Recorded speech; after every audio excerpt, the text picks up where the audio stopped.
Their auras linked together and they quickly formed a 5 elements formation with the veteran 8th Order Master Xianxia Zhu as the core, standing by in wait for a fight. With this formation, they would still have a chance even if they were to encounter a pseudo-royal lord. But if it was a true royal lord, then they would surely be no match for them. So, after getting into formation, all of them were secretly praying that it was not a real royal lord that was coming over. Otherwise, all of them were possibly going to be buried here today. Xianxia reassured everyone, "No need to worry too much. We've only discovered one royal lord before, but there were a considerable number of pseudo-royal lords who came in. It's reasonable to say that it's likely a pseudo-royal lord who's approaching. There's no way we'll be so unlucky as to encounter another royal lord, right?" Lu Fei couldn't help but glance over at him. "That's what I was assuming as well, but after hearing you say that, I feel a bad premonition." "Calm your minds and concentrate," Xianxia Zhu shouted. Lu Fei and Xianxia shut their mouths at once. While they were talking, a figure in the distance entered their vision. All they saw was a vast and imposing black ink cloud that was quickly approaching them. "Xianxia, you damn crowmouth!"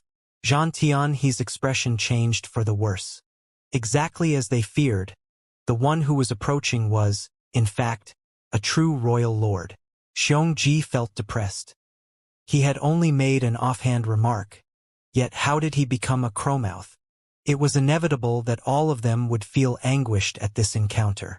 Even in the 5 elements formation, it was very likely that their fates in the face of this royal lord were going to be unpleasant. However, there was no way they wouldn't even resist when facing an enemy of this caliber. They were all determined to bite off a chunk of that royal lord's flesh even if they were to die here. They would fight with all their might. Prepare for battle. Xianxia Zhu was a veteran 8th Order Master, and after experiencing so many life and death battles in his life, he was able to calm himself quickly and shouted for the rest of them to focus. The battle formation was running, their auras were connected, and world force was churning. Xianxia Zhu was about to lead his junior brothers and junior sister into a fight to the death with the royal lord, but he suddenly stopped in his tracks and turned around to run after being taken aback for a moment. That left Zhan Tianhe and the rest puzzled, but since they were in a battle formation, the rest of them could only follow Xianxia Zhu under the pull of their auras. Very soon, though, they realized why their senior brother Tian had run. That was because it wasn't simply a royal lord coming at them from afar. There was an even stronger aura following closely behind him, one that felt extremely strange. It was unlike a 9th Order Master or royal lord. Instead, it was like, could it be that Chaos Spirit King? Lu Fei came to a realization. They were wondering how there could be so many royal lords popping out at once, but it was very clear that this was the same royal lord that they sensed with Yangkai back then. The Black Ink clan didn't have 2 true royal lords, it was still just one. Previously, the royal lord was fighting against the Chaos Spirit King where the Chaos Spirits were gathering earlier. And at this moment, the Chaos Spirit King was chasing down the royal lord, clearly trying to kill him. However, what confused them was why the Chaos Spirit King would chase him all the way here. Didn't it have to protect its clansmen? And what about the chaos entity that swallowed the supreme grade open heaven pill? Instantaneously, all of them understood something. Most likely, Yangkai had succeeded in seizing the pill and had escaped. The Chaos Spirit King must have mistaken Yangkai to be on the Black Ink clan side. So it turned its anger on the royal lord when it failed to find Yangkai. That would explain why there had been so many Black Ink clansmen gathering in that direction recently. It was very obvious that they were trying to dig out Yangkai's location. Understanding this, Zhan Tianhe and the others all glanced at each other, feeling impressed. As expected of senior brother Yang, he had truly succeeded in seizing the chestnut from the fire, and the fact that he got his hands on a supreme-grade open heaven pill also meant that a new 9th Order Master would soon exist among their ranks. Even more amazingly, he had managed to toss the pot of trouble into the hands of the Black Ink clan as well. But now, their situation wasn't so good. They weren't as fast as the Royal Lord and the Chaos Spirit King, so it would only be a matter of time before they caught up to them. They had no choice but to avoid them. Yet the Royal Lord was chasing after them like maggots on rotting bones. It was very obvious that his intentions were to drag them into the fray, so as to divert the Chaos Spirit King's attention. Something had to be done. Otherwise, they would be forced into a passive position once the Royal Lord made his move. "Everyone, do you trust this old man?" Xianxia Zhu suddenly called out to them. He and the others did not understand what he meant, but they could vaguely guess what he intended to do and quickly answered. "No need to stand on ceremony, Senior Brother Tian. If Senior Brother wishes to do something, please act freely." Xianxia Zhu let out a hearty laugh. "In that case, let us fight the Royal Lord together." With those words, he suddenly turned around again and charged towards the Royal Lord. Behind them, the Royal Lord who was running away had long picked up on these humans' presence. And it was also true that he intended to hold off the Chaos Spirit King after him with the help of these Eighth Order Masters. There was not much he had to do, he just had to stop these humans for a moment. Then there was no way the Chaos Spirit King would just sit back and let them go. When that happened, he could get the humans to fight the Chaos Spirit King, and then he could take advantage of that opportunity to escape with his superior speed. It was a sound plan, yet he never would have expected these humans to have the guts to turn around and attack him. The Royal Lord couldn't help but be taken aback by this unexpected reaction. The very sight made him furious. Being chased by the Chaos Spirit King that lacked sapience was terrible in and of itself, but the other party's fist was bigger, so there was no helping it. However, how did those Eighth Order Masters dare to underestimate him like this? Courting death. This newly advanced Royal Lord coldly snorted and raised his hand. Black ink strength gathered in his palm before he clenched his fist and threw a punch in Xianxia Zhu's direction. Inside of the Five Elements formation, the 5 Eighth Order Masters were arranged into a V shape with Xianxia Zhu at the lead. Before the Royal Lord's fist had even reached them, Xianxia Zhu had already spat out a mouthful of blood essence, which turned into a dense blood mist that wrapped around the 5 of them, and his already stunning aura rose to another level. World force surged fiercely, and all their bodies shone brightly.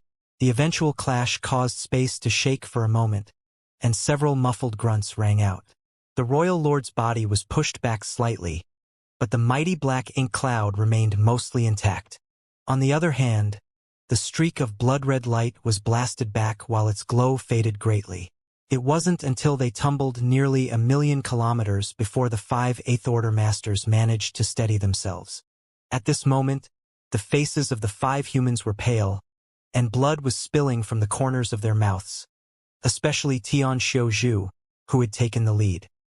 His face had turned almost as white as a sheet of paper, and a part of his chest had caved in. Even with the 5 of them assuming the 5 Elements formation, having to take a head-on blow from a Royal Lord still did not go down well for them. However, Xianxia Zhu was laughing loudly. "You two have fun. We'll be taking our leave." Barely maintaining the battle formation, he spat out another mouthful of blood essence and activated a secret technique. Then, along with Tian, he and the others, they turned into a streak of red light that quickly moved away. The aftershocks of a fierce battle could be heard from behind them, as well as the Royal Lord's unresigned roar of fury. "Humans, I'll bury all of you and exterminate your entire race." He had originally intended to stop the Eighth Order Masters here for a while and drag them into the fight, but he never expected them to act against him first before he put his plan into motion. They had done exactly what he was planning to do. Under the momentum of the 5 Elements formation, the 5 Eighth Order Masters combined their strengths to launch a single attack, but still did not gain much out of it. Instead, they had all come out injured. As the core of the formation, Xianxia Zhu had even briefly trod upon the gates of death. But the result proved that it was undoubtedly the right choice to make. As a result of the resistance they had put up, the Royal Lord was halted for a moment, even pushed back slightly, which was just enough for the Chaos Spirit King who was chasing after him to catch up. While 2 top masters were now engaged in a close-quarters melee, how could they have any strength left to care about Xianxia Zhu and his group? This truly was snatching life from the gates of death. It was difficult for them to have done something like this without great courage, but fortunately, there was never a shortage of courage among the brave warriors of the human race, especially among old veteran Eighth Order Masters like Xianxia Zhu. Seeking a ray of hope in desperation had always been something that they were best at. Tian Xiaozhu and the others managed to escape from a crisis for the time being, but with the varying injuries that all of them suffered necessitated finding a place to hide and recuperate. The Royal Lord and Chaos Spirit King were not fighting again, shattering chaos and tearing apart the void. However, for top masters such as them, even if there was a noticeable difference in true strength between them, it was not so easy for either side to take the life of the other. The fight would most likely end in the Royal Lord escaping again in the end, with the Chaos Spirit King chasing after him incessantly. Elsewhere, Yang Kai felt as if he were a lamp running out of oil. After seizing the Supreme Grade Open Heaven pill, he managed to escape with Thunder Shadow. Even though he found an opportunity to recover during this period, the Black Ink clan would soon discover his trail and he would be forced to flee again, so he did not manage to heal much. He could sense that a wave of Black Ink clansmen was constantly converging towards this area.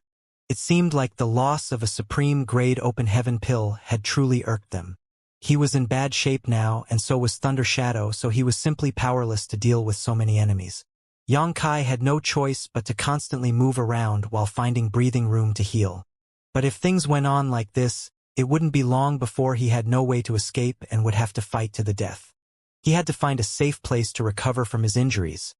However, though the Universe Furnace world was vast and the terrain complex, it was difficult to find a truly safe place, especially when the Black Ink clan were currently trying to seek him out.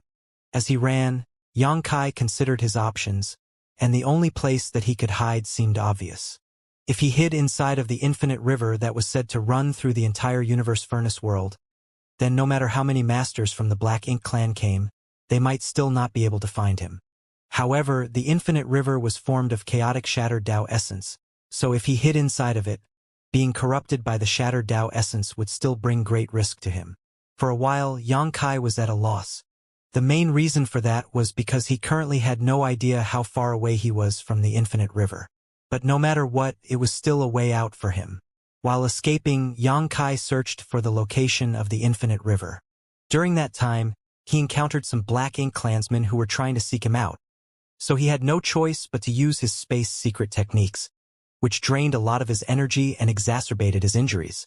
Following his senses, Yang Kai fled in the direction he thought the infinite river was, but he couldn't catch any sign of it no matter how far he flew.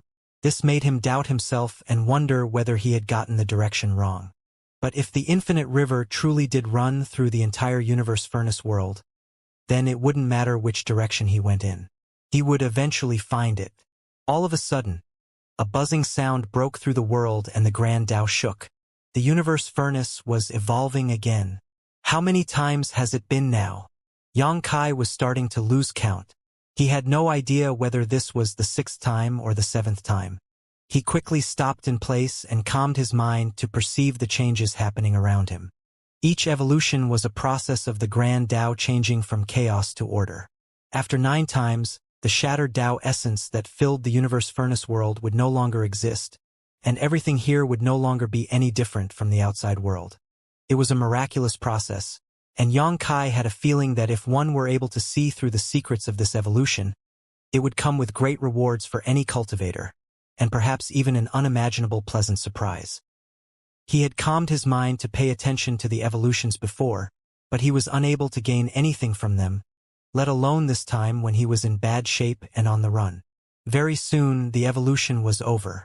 The sense of chaos in the Universe Furnace world had definitely become less apparent, and the shattered Tao essence had also grown much thinner. Now, some new pure Grand Tao had even emerged. The invisible fog that enveloped the entire Universe Furnace was being lifted gradually as the Grand Tao evolved. It was at that moment that 2 divine senses emerged from the void and probed his position. Yang Kai's face turned dark and he quickly manipulated space principles to escape. As the chaotic energy grew thinner, it also made it easier for one to scan their surroundings. A few moments later, 2 territory lords rushed over to this place from different directions, but there was no trace of Yang Kai. However, the lingering fluctuations of space principles left behind told a clear story. They hastened to send out messages through their Black Ink nests in all directions to gather in this direction. On the other side, Yang Kai appeared with Thunder Shadow, exhausted beyond measure. He had never tried using instantaneous movement so many times with a companion in the same realm before, and it was several times more tiring than if he were to do this alone. While he was mulling over what to do next, Xianxia sensed something and sent out his divine sense to check in one direction. In the next moment, the sound of water emerged, splashing deep within his mind. The infinite river. Xianxia was overjoyed. It seemed that his memory had been correct and he was indeed moving in the direction of the infinite river. Now he was finally getting closer. He quickly moved towards the infinite river with thunder shadow and soon saw the magnificent current that looked like it had no source nor end again. Now that he had found it, Xianxia started to feel a little hesitant. There was no doubt that hiding in the infinite river was the only choice he had left. With the Black Ink clan gathering to search for him, and with him in his current condition, he would sooner or later be surrounded if he did not get a chance to properly recover. When that happened, he would get no response even if he cried out to the heavens for aid. However, if he really did enter the infinite river, Xianxia had no idea what he would encounter there. The large river was not safe after all. Unfortunately, he had no other choice right now. Xianxia grit his teeth and circulated his power to protect himself and the dazed Thunder Shadow who was on his shoulder. He then leapt into the river, which remained completely silent without even the slightest splash. The humans had a lot of information regarding the universe furnace world in their hands, of which included information about the infinite river that was all provided by Bloodcrow. However, even though the infinite river was mentioned in that information, there was nothing said about what would happen if one was to fall into it. Xianxia speculated that Bloodcrow had neither considered the possibility, or that anyone who fell into the river had died, and that was why no information about it was available.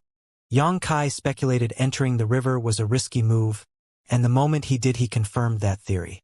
As soon as he fell into the infinite river, he could feel rich shattered Tao essence corroding his body from all directions. It felt as if countless chaos entities were attacking him at the same time.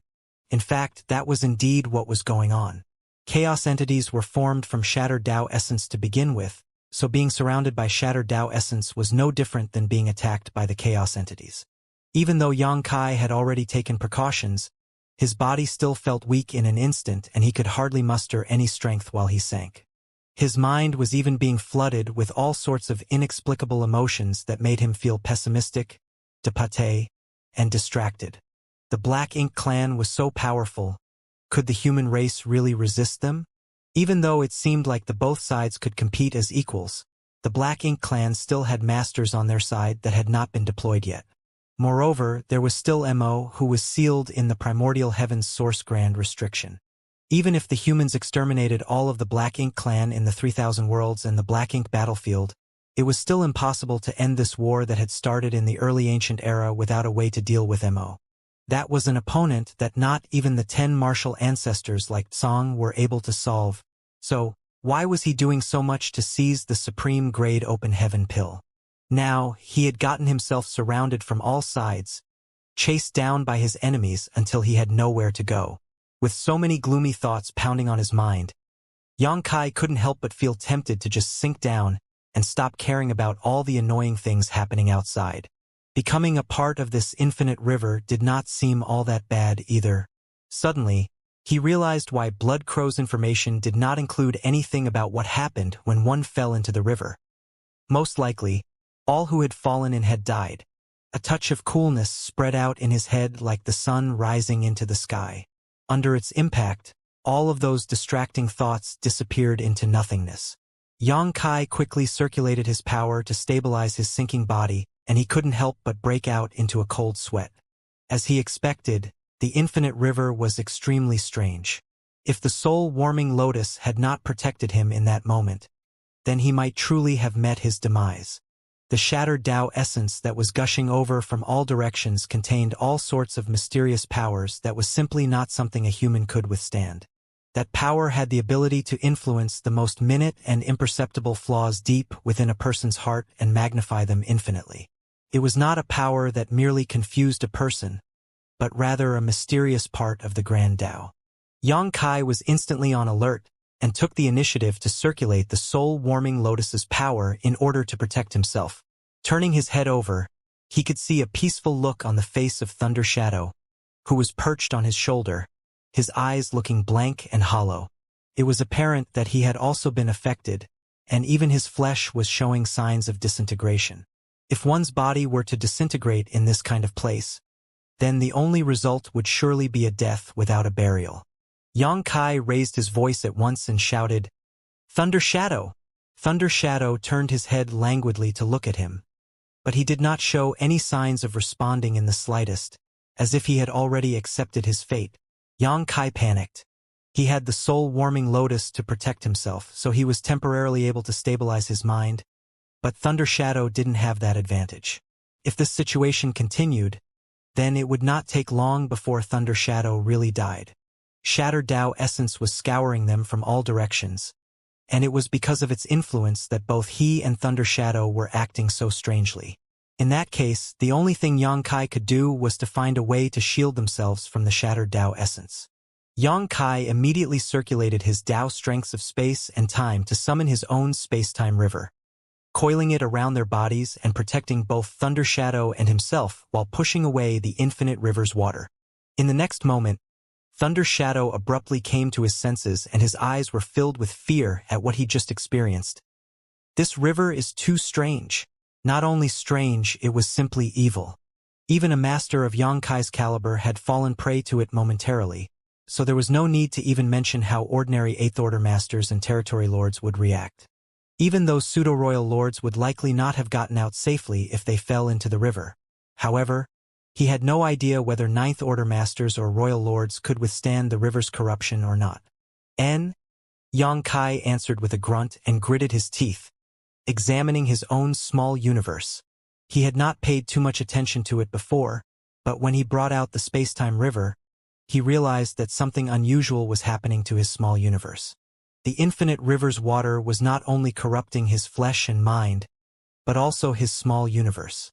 At this moment, the World Tree's clone was swaying in his small universe, its gigantic canopy forming a layer of protection like an umbrella, blocking the Shattered Tao essence's encroachment.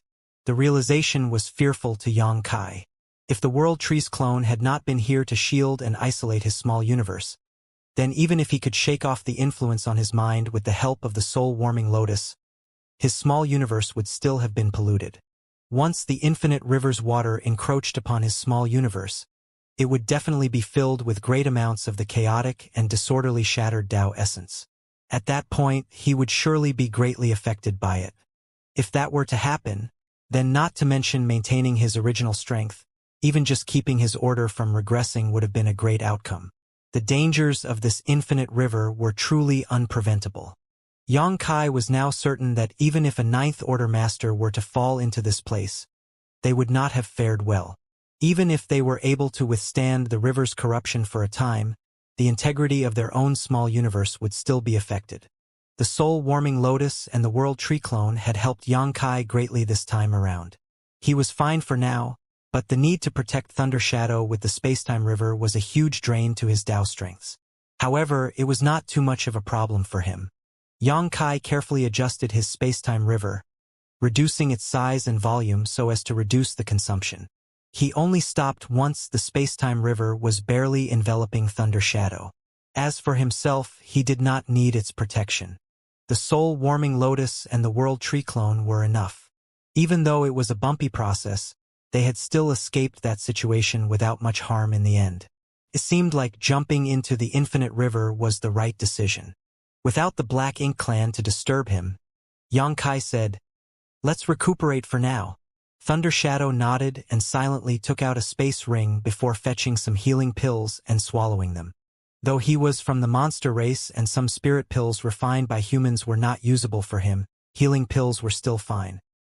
He had been beaten senseless previously and was now greatly in need of recuperation. Yang Kai also took out some healing pills and gulped them down. Then he silently shut his eyes and began adjusting his breathing. Yang Kai's injuries were extremely severe, but his restorative abilities were strong, so his physical injuries were not a big problem for him. Only, his soul had received some damage from him being forced to use a soul-rending thorn against that pseudo-royal lord, which would require the slow nurturing of the soul-warming lotus to recover from. Fortunately, he had only used one, so the injury to his soul was not particularly serious. One human and one monster quietly recuperated inside the river, remaining still and allowing the river to wash over them. Meanwhile, another reign of terror had arisen outside due to that supreme-grade open heaven pill. There were constantly Black Ink clansmen gathering, searching for Xianxia and breaking out into conflict with the humans who were here. After several evolutions of the Universe Furnace's Grand Tao, the situation had become much clearer, unlike before where it would often take long to bump into another living soul. Now, both the human race and Black Ink clan would move in groups and each encounter would end in a bloody battle. At first, the humans had suffered a bit of a loss due to the large number of masters on the Black Ink clan side, but as time passed, the humans gradually noticed the unusual situation here, especially as Xianxia and the others were also spreading the news, causing more and more humans to start converging. Xianxia had obtained a supreme-grade open heaven pill, but he was currently being hunted down by the Black Ink clan, and his current status was unknown. That could certainly not be good. The existence of a supreme-grade open heaven pill was equivalent to another Ninth Order master, not to mention Xianxia's position in the human race. No matter what, they could not allow the Black Ink clan to get him. Using the communication beads that they brought with them, the humans rallied their allies and swarmed over. When Ouyang, the newly advanced Ninth Order master, rushed over after receiving the message that had been passed on several times before, the situation had already fallen completely out of control. Aftershocks from battles between the human race and the Black Ink clan could be felt practically everywhere across a vast stretch of the void, throwing the Universe Furnace world into unrest. Inside the Infinite River, neither Xianxia nor Thunder Shadow, who were both recuperating, were aware of the situation outside. After swallowing a large number of spirit pills, both of their conditions gradually improved. Some time had passed before Xianxia felt that his injuries were no longer an issue, and the damage to his soul was stabilized by the soul-warming lotus, though full recovery would take much longer. His current state would not affect his combat capabilities at least.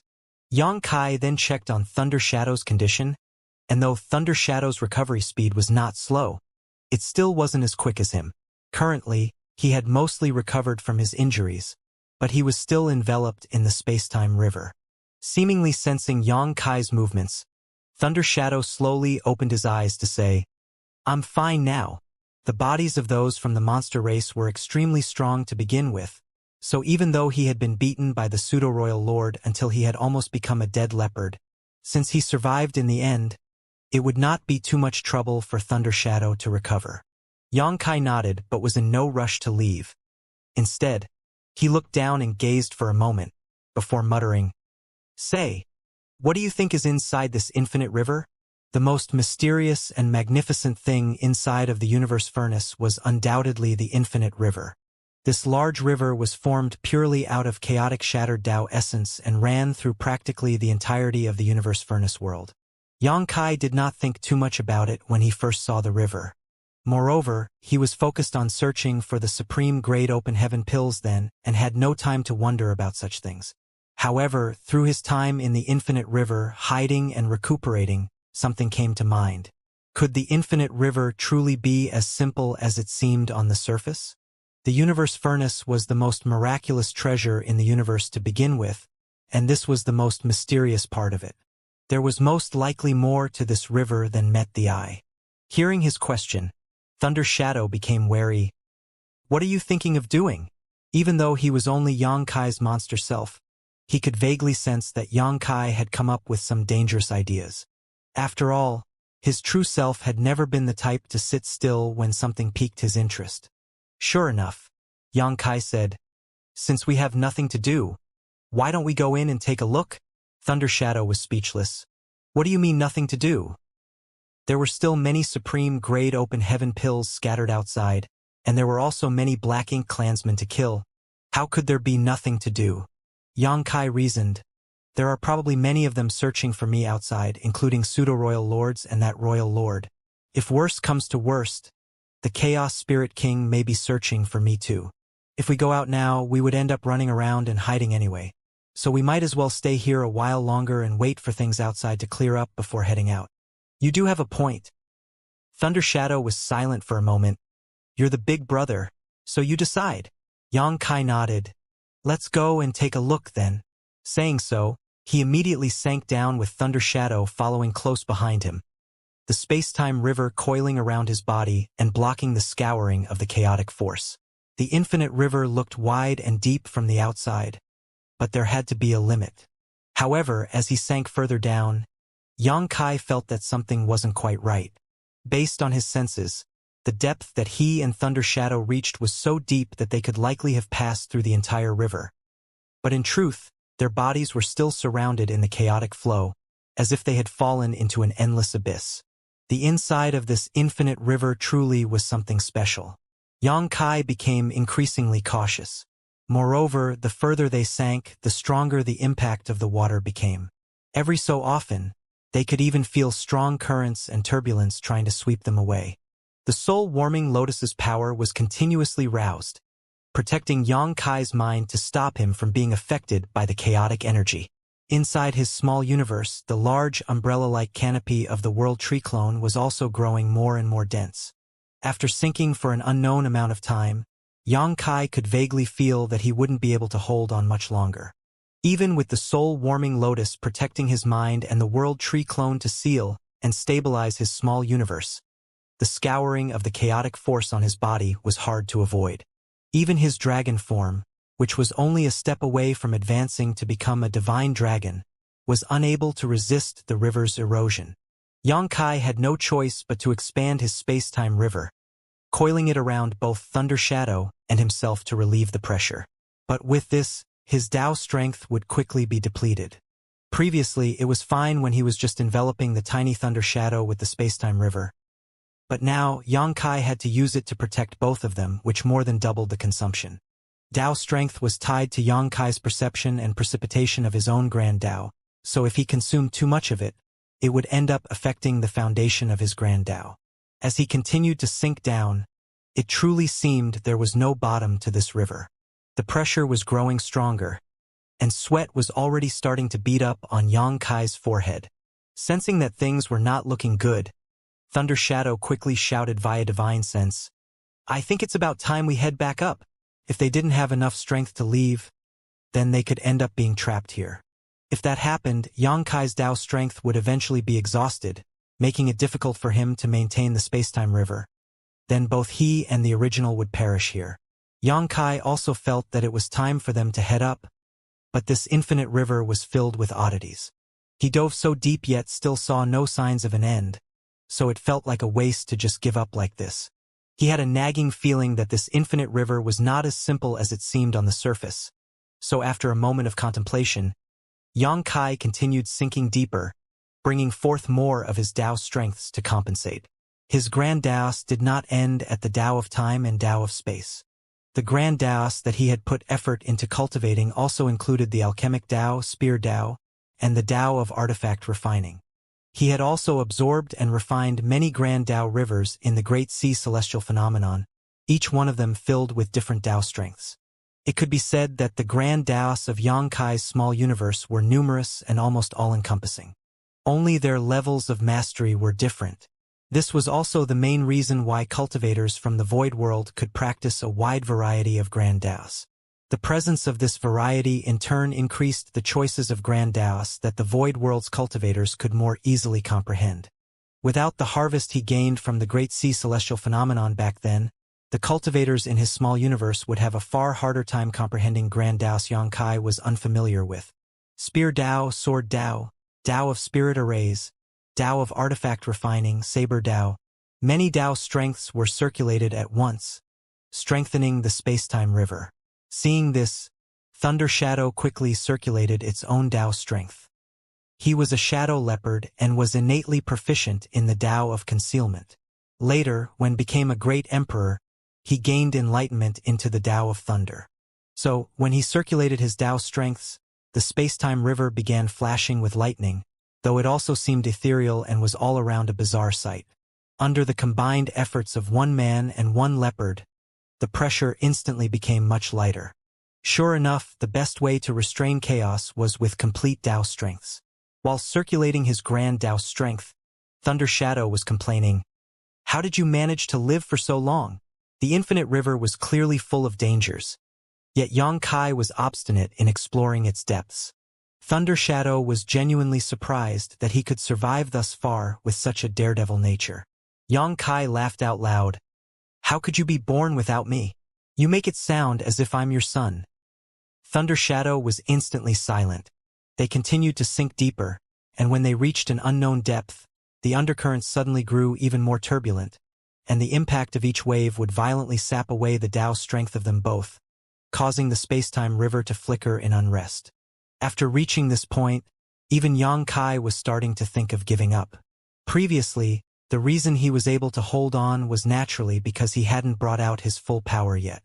However, it seemed now that he would truly be unable to make it out if he were to continue going any further. Once his Tao strength was depleted, and he was no longer able to maintain the space-time river, it would truly be the end of the road for him. Investigating the infinite river was just a passing whim for Yang Kai. It was a pity that he got nothing out of it, but it was not worth it to put too much into this. However, just as Yang Kai was about to retreat, his expression turned solemn. He could vaguely feel the environment around him was changing, as if it was no longer as chaotic. Thunder Shadow saw a certain look on Yang Kai's face and had a bad premonition. Even though he was currently in the same cultivation realm as his original, the difference in their abilities was great. He was completely oblivious to some of the things that Yang Kai was able to sense, so he had no idea what Yang Kai discovered, but he seemed excited. As expected, the next moment, Yang Kai dove down with great enthusiasm, and he was even going at a much faster rate. Thunder Shadow couldn't help but sigh and swallow his words of persuasion. If his main self wanted to take the risk, then he had no choice but to surrender and join him. After all, he couldn't just abandon himself and run away. But soon, Thunder Shadow also noticed that something was not right as he muttered in surprise. "The river is changing?" He was also in the 8th order, so though he had noticed the changes later than Yang Kai, he did still sense them. Yang Kai nodded. "It does seem to be showing some unusual changes. Deep inside the infinite river, when the density of the chaotic energy reached a certain limit, an amazing change happened that got Yang Kai excited, and it was also the reason why he insisted on diving further. As for what exactly that change was, Yang Kai could not describe it for the time being. Perhaps it would become clearer as he continued to descend. However, he could clearly feel the impact of the water surrounding him weakening slightly. Did things reverse once they reached extremes? With the weakening of the river's impact, the pressure that he had to bear naturally lessened.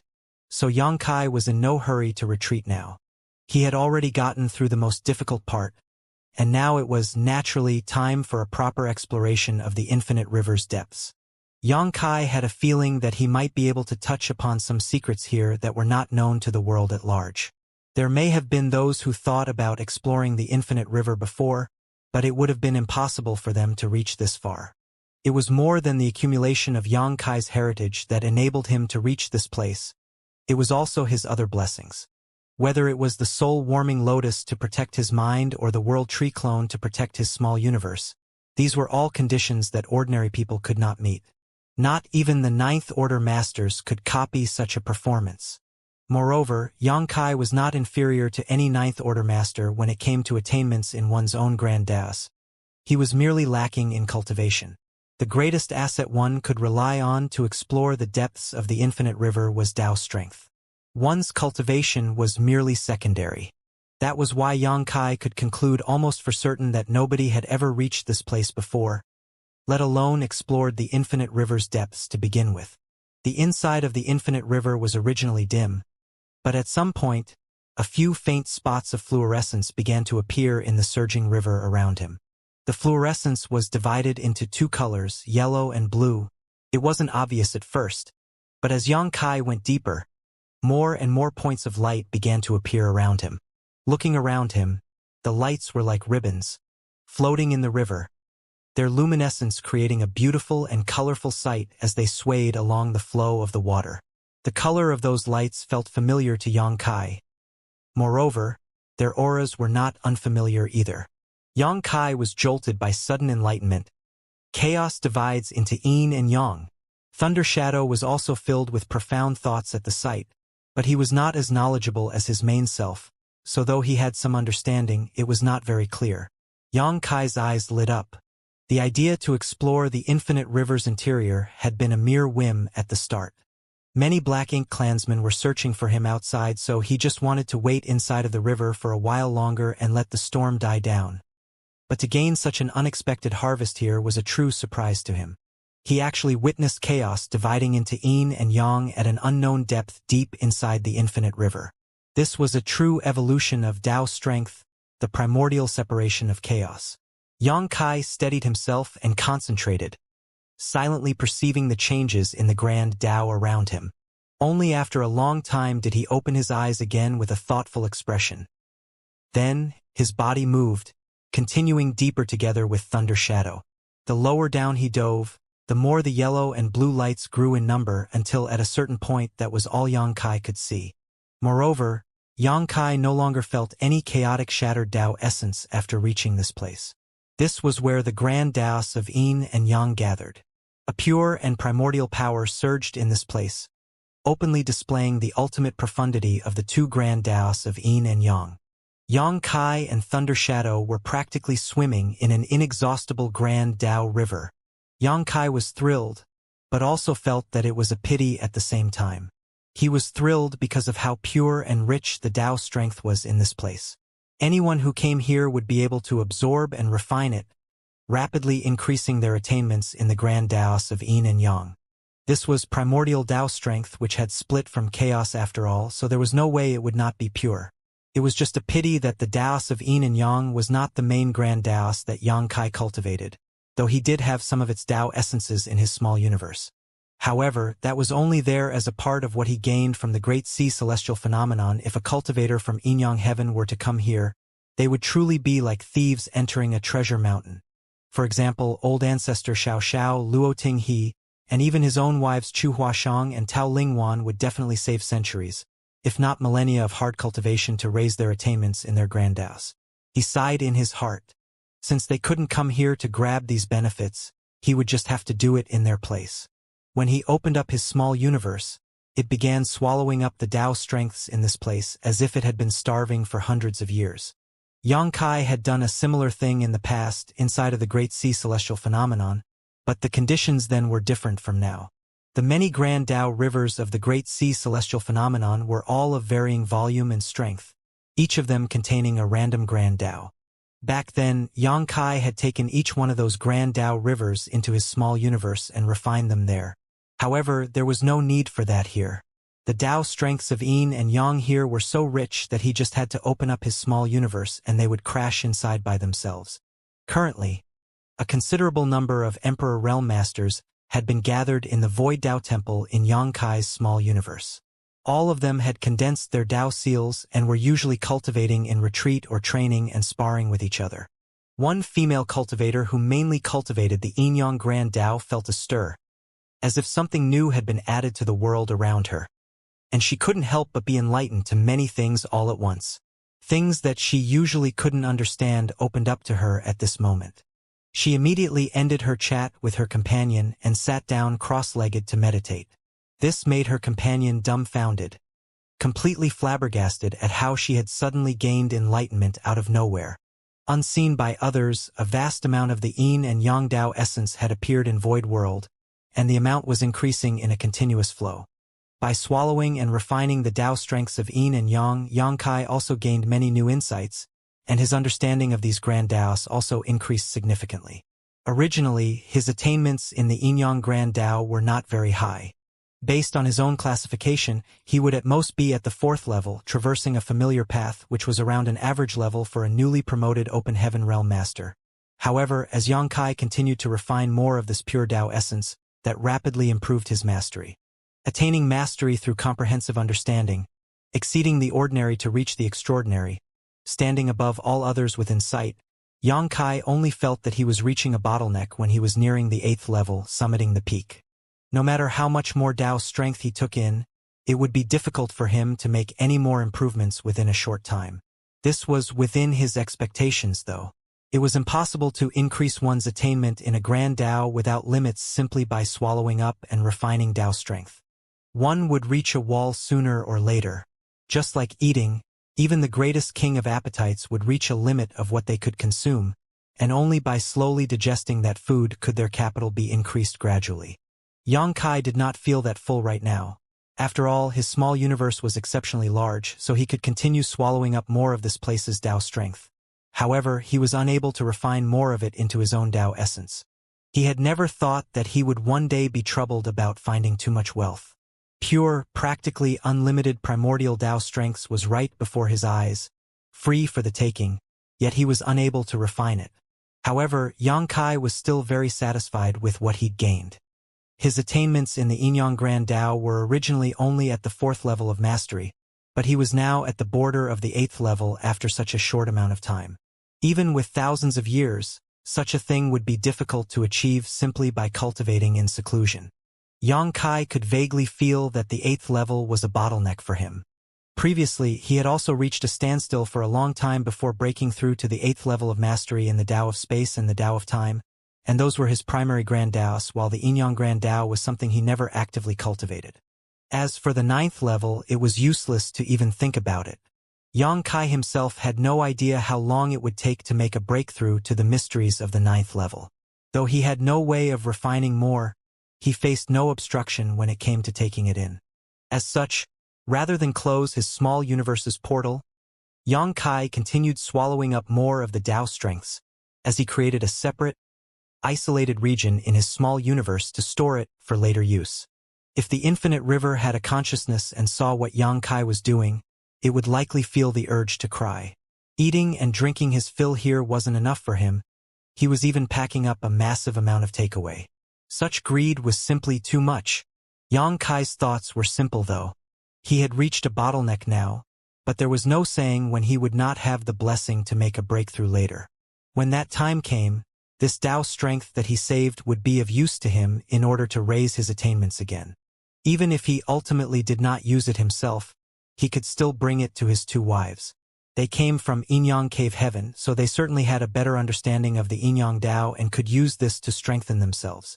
As for old ancestor Xiao and Luoting they were already in the 9th order and had cultivated for so many years.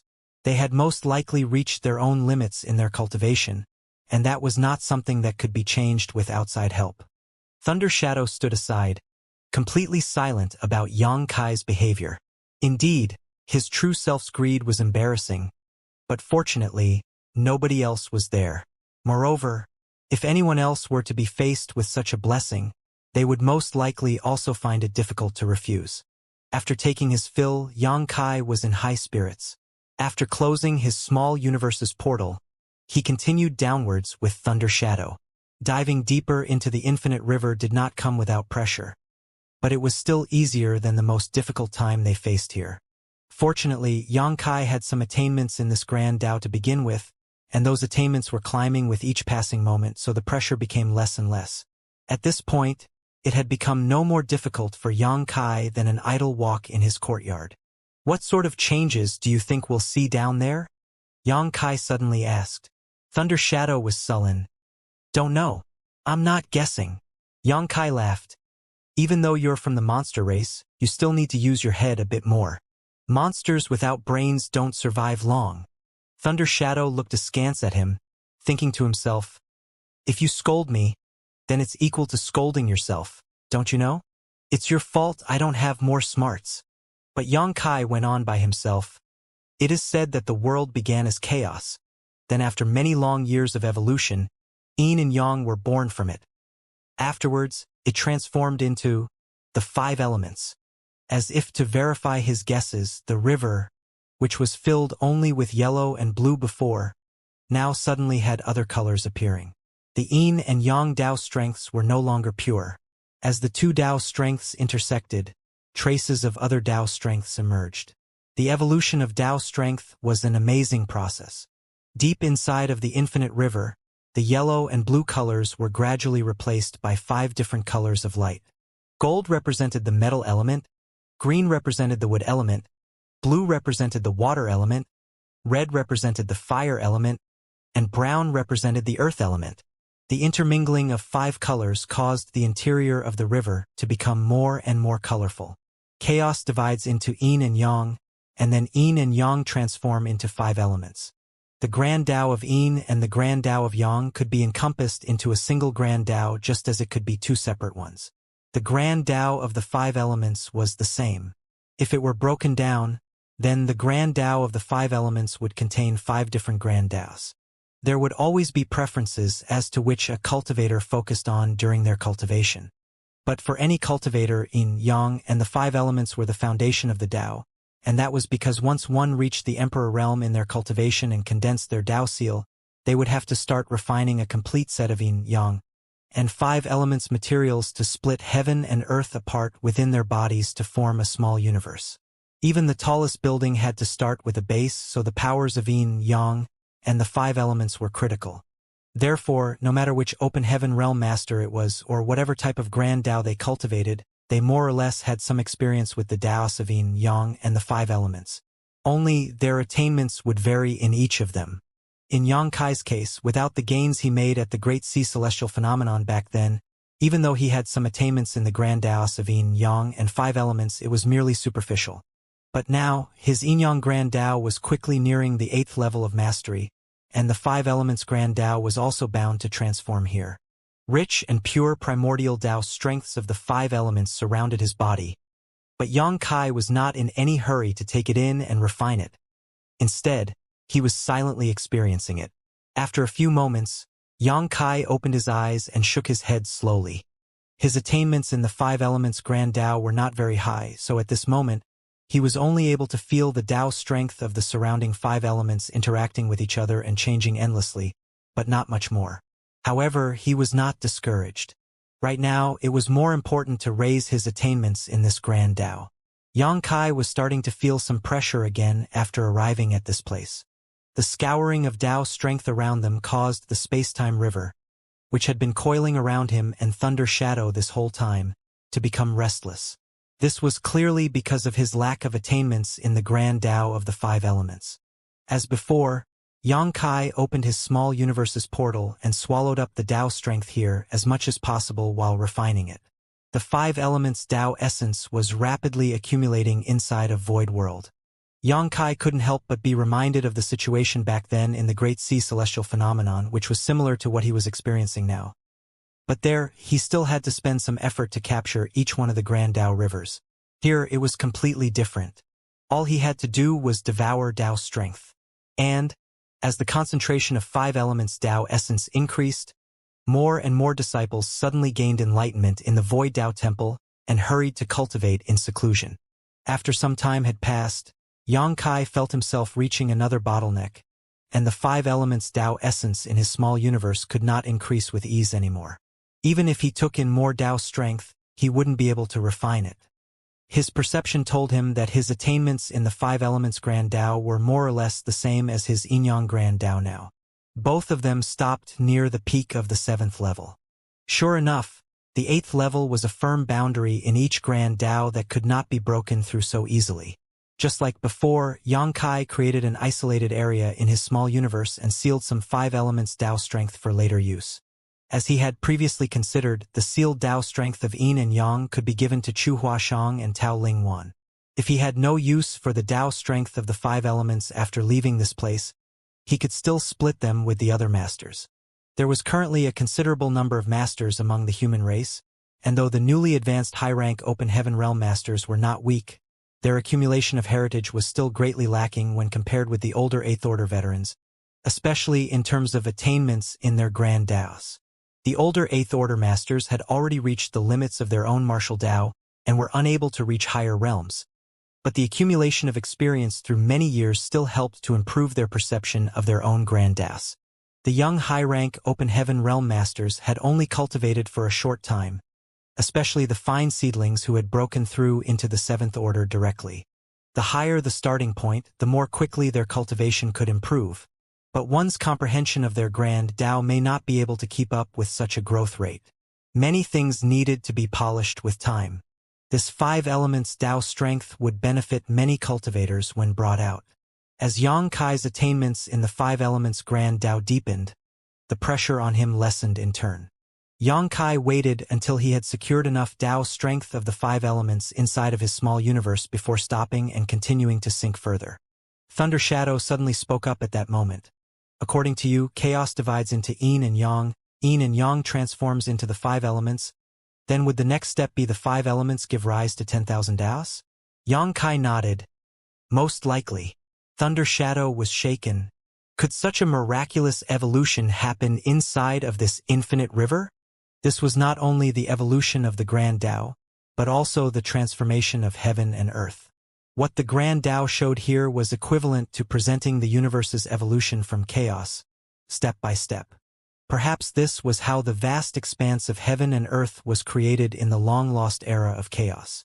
These were just vague speculations from Yongkai, so he dared not make a firm deduction. One human and one monster continued to sink down, and the evolution of Tao strength around them happened just as Thunder Shadow suggested. As the 5 elements intersected and intertwined, they began to transform into 10,000 Taos. The further down they went, the more brilliant the colors became. Colorful bands of all different colors gathered deep in the river, converging into a turbulent flow. Even though he had expected it before, Yongkai still could not help but feel complicated emotions well up within him when he saw this sight with his own eyes. Exhaling softly, Yongkai cheered, "Third brother, we're rich." Thunder Shadow had no time to care about him right now as he had long circulated his power to grab onto a flashing lightning ribbon, opening up his mouth wide and gulping it down. That was naturally a manifestation of Thunder Tao strength in its purest, most primordial state. Thunder Shadow's mouth was full of lightning as he chewed. Even the pattern on his fur was shimmering. While swallowing, he mumbled, "It really is convenient for you with your small universe. To devour and refine Tao strength, Yongkai need only open the portal to his small universe, but not Thunder Shadow. He was from the monster race and cultivated the primal art, so was without a small universe and thus only able to benefit by doing this. Previously, he was already filled with envy when he saw Yongkai wantonly devouring and refining the grand Taos of yin, yang, and the 5 elements. Now, he finally got his turn to reap some benefits. While refining the Thunder Tao strength, Thunder Shadow lamented, "It's a shame that second brother isn't here." Yongkai had not been able to find his human self, Fong Tianci. All this while, he had no idea where the latter had hidden himself, though it was just a passing lamentation. Thunder Shadow caught another shadowy Tao strength ribbon and continued chewing and refining it. As for his poor second brother, he had long been tossed to the back of his mind. Unlike Thunder Shadow, who was selective with what he ate, Yongkai naturally did not reject anything that came his way, like an ocean open to all rivers. As the portal was opened again, the colorful rivers flooded into his small universe. Despite putting all his effort into refining them, Yongkai still could not keep up with the speed at which the Tao strengths were pouring in. The Tao essences of all sorts of grand Taos were constantly accumulating inside his small universe, and his attainments were steadily increasing. Inside the Void Tao Temple, things had been strange recently. Firstly, a female disciple who cultivated the Yin-Yang Grand Tao suddenly gained enlightenment and sank into cultivation. Following that, another 3 disciples cultivating the 5 elements Grand Tao showed similar signs. This made the other disciples very envious. Their cultivation had long since reached the peak of the Emperor realm, and they had also condensed their own Tao seals and refined various materials. They were only one step away from advancing to the open heaven realm. It was just a shame that the Tao Lord never showed himself in these recent years to guide them out, so there was no way for them to leave Void World. After reaching their cultivation realm, it would be difficult to make any further progress unless they left this world to advance to the open heaven realm. So, it was inevitable that the others would become envious as they saw these people making gains in their grand Taos. Recently, however, more and more disciples were gaining enlightenment, often without doing anything at all. Some were even blessed inexplicably while merely chatting idly and drinking tea with their companions, gaining a sudden understanding of mysteries they could not see through in the past. For a while, the originally lively Void Tao Temple became extremely quiet. Practically nobody could be seen in the large Tao Temple as all of them had retreated to cultivate, This was something that had never happened since the establishment of the Void Dao Temple tens of thousands of years ago, so it could only be described as fantastical. In the outside world, Yang Kai was starting to feel stuffed. If he were asked to cultivate bitterly on his own, then if he had to raise any one grand Dao to the peak of the 7th level, it would take at the very least hundreds, if not up to 1,000 years, even if he were to start from his current level. However, there was no need to cultivate here. He just had to swallow up the Dao strengths and refine them. The pure, primordial Dao strengths could be refined into Dao essence and integrated into his small universe. His spear Dao quickly reached the peak of the 7th stage, and so did his sword Dao, saber Dao, and even his Dao of spirit arrays. With the accumulation of all these Dao strengths, while Yang Kai's small universe may not look any different on the surface, it was completely different from before in terms of substance. Peeking into his condition, Yang Kai could feel that even if the Dao strengths gathered in his small universe did not reach 10,000, it would still likely have reached 3000. Nobody had ever cultivated so many grand Daos before, much less raised so many to such a high level of mastery. It was not out of Yang Kai's abilities that he was able to achieve such a thing, but through the combined blessings of two unique opportunities. The first would be the Great Sea Celestial Phenomenon, which paved a foundation for his 10,000 Daos, and the second was this infinite river. Yang Kai gained a huge harvest back then from the Great Sea Celestial Phenomenon. Only, he was lacking in time and had left in a hurry as soon as he ran out of cultivation materials. Before leaving, he left a space beacon behind so that if he ever had the time, he could go back to it and gather more benefits he left behind in the Great Sea Celestial Phenomenon. Unfortunately, he had not been free all these years, nor did he have the energy to do such a thing. After all, to come and go from the Great Sea Celestial Phenomenon would take him far too much time. Also, how would he dare to leave when the situation between the two races was still undetermined? But now, it seemed like he wouldn't be needing to go to the Great Sea Celestial Phenomenon again. The Infinite River's benefits alone were enough. In fact, the Infinite River's benefits were even more primordial and pure in comparison, and even easier to obtain. Over at the Great Sea Celestial Phenomenon, Yang Kai still needed to expend some effort and energy to find and then refine the individual Grand Dao rivers. While Yang Kai and Thunder Shadow had sunken into the depths of the Infinite River and were reaping great benefits, the Universe Furnace world had already descended into a bloodbath. With Yang Kai's move of seizing the supreme Grade Open Heaven pill as the trigger, both sides had gathered their soldiers and were now engaged in constant clashes with each other, forming rivers of blood with masters falling frequently. The battle was not as intense at first, but following Ouyang Lai's arrival, the situation became explosive. This new Ninth Order master had been choking down his complaints all these years. Now that he had risen to the Ninth Order, he had to make sure to slaughter more to vent the pent-up knots in his heart. However, the human race were unable to gain much of an advantage even with Ouyang Lai's participation, and the main reason was the number imbalance. The Black Ink clan greatly outnumbered them. Inside this Universe Furnace world, the Black Ink clan could still communicate with each other using their miniature black ink nests, not only sending out their locations, but also calling for reinforcements from all directions. But the humans could not do that. Even though the Supreme Headquarters had made arrangements before their entry, supplying each master with a special communication bead, its usage was limited in comparison to the black ink nests. Naturally, not as many helpers could be called over through that method. What's more, the humans had fewer forces than the Black Ink clan to begin with.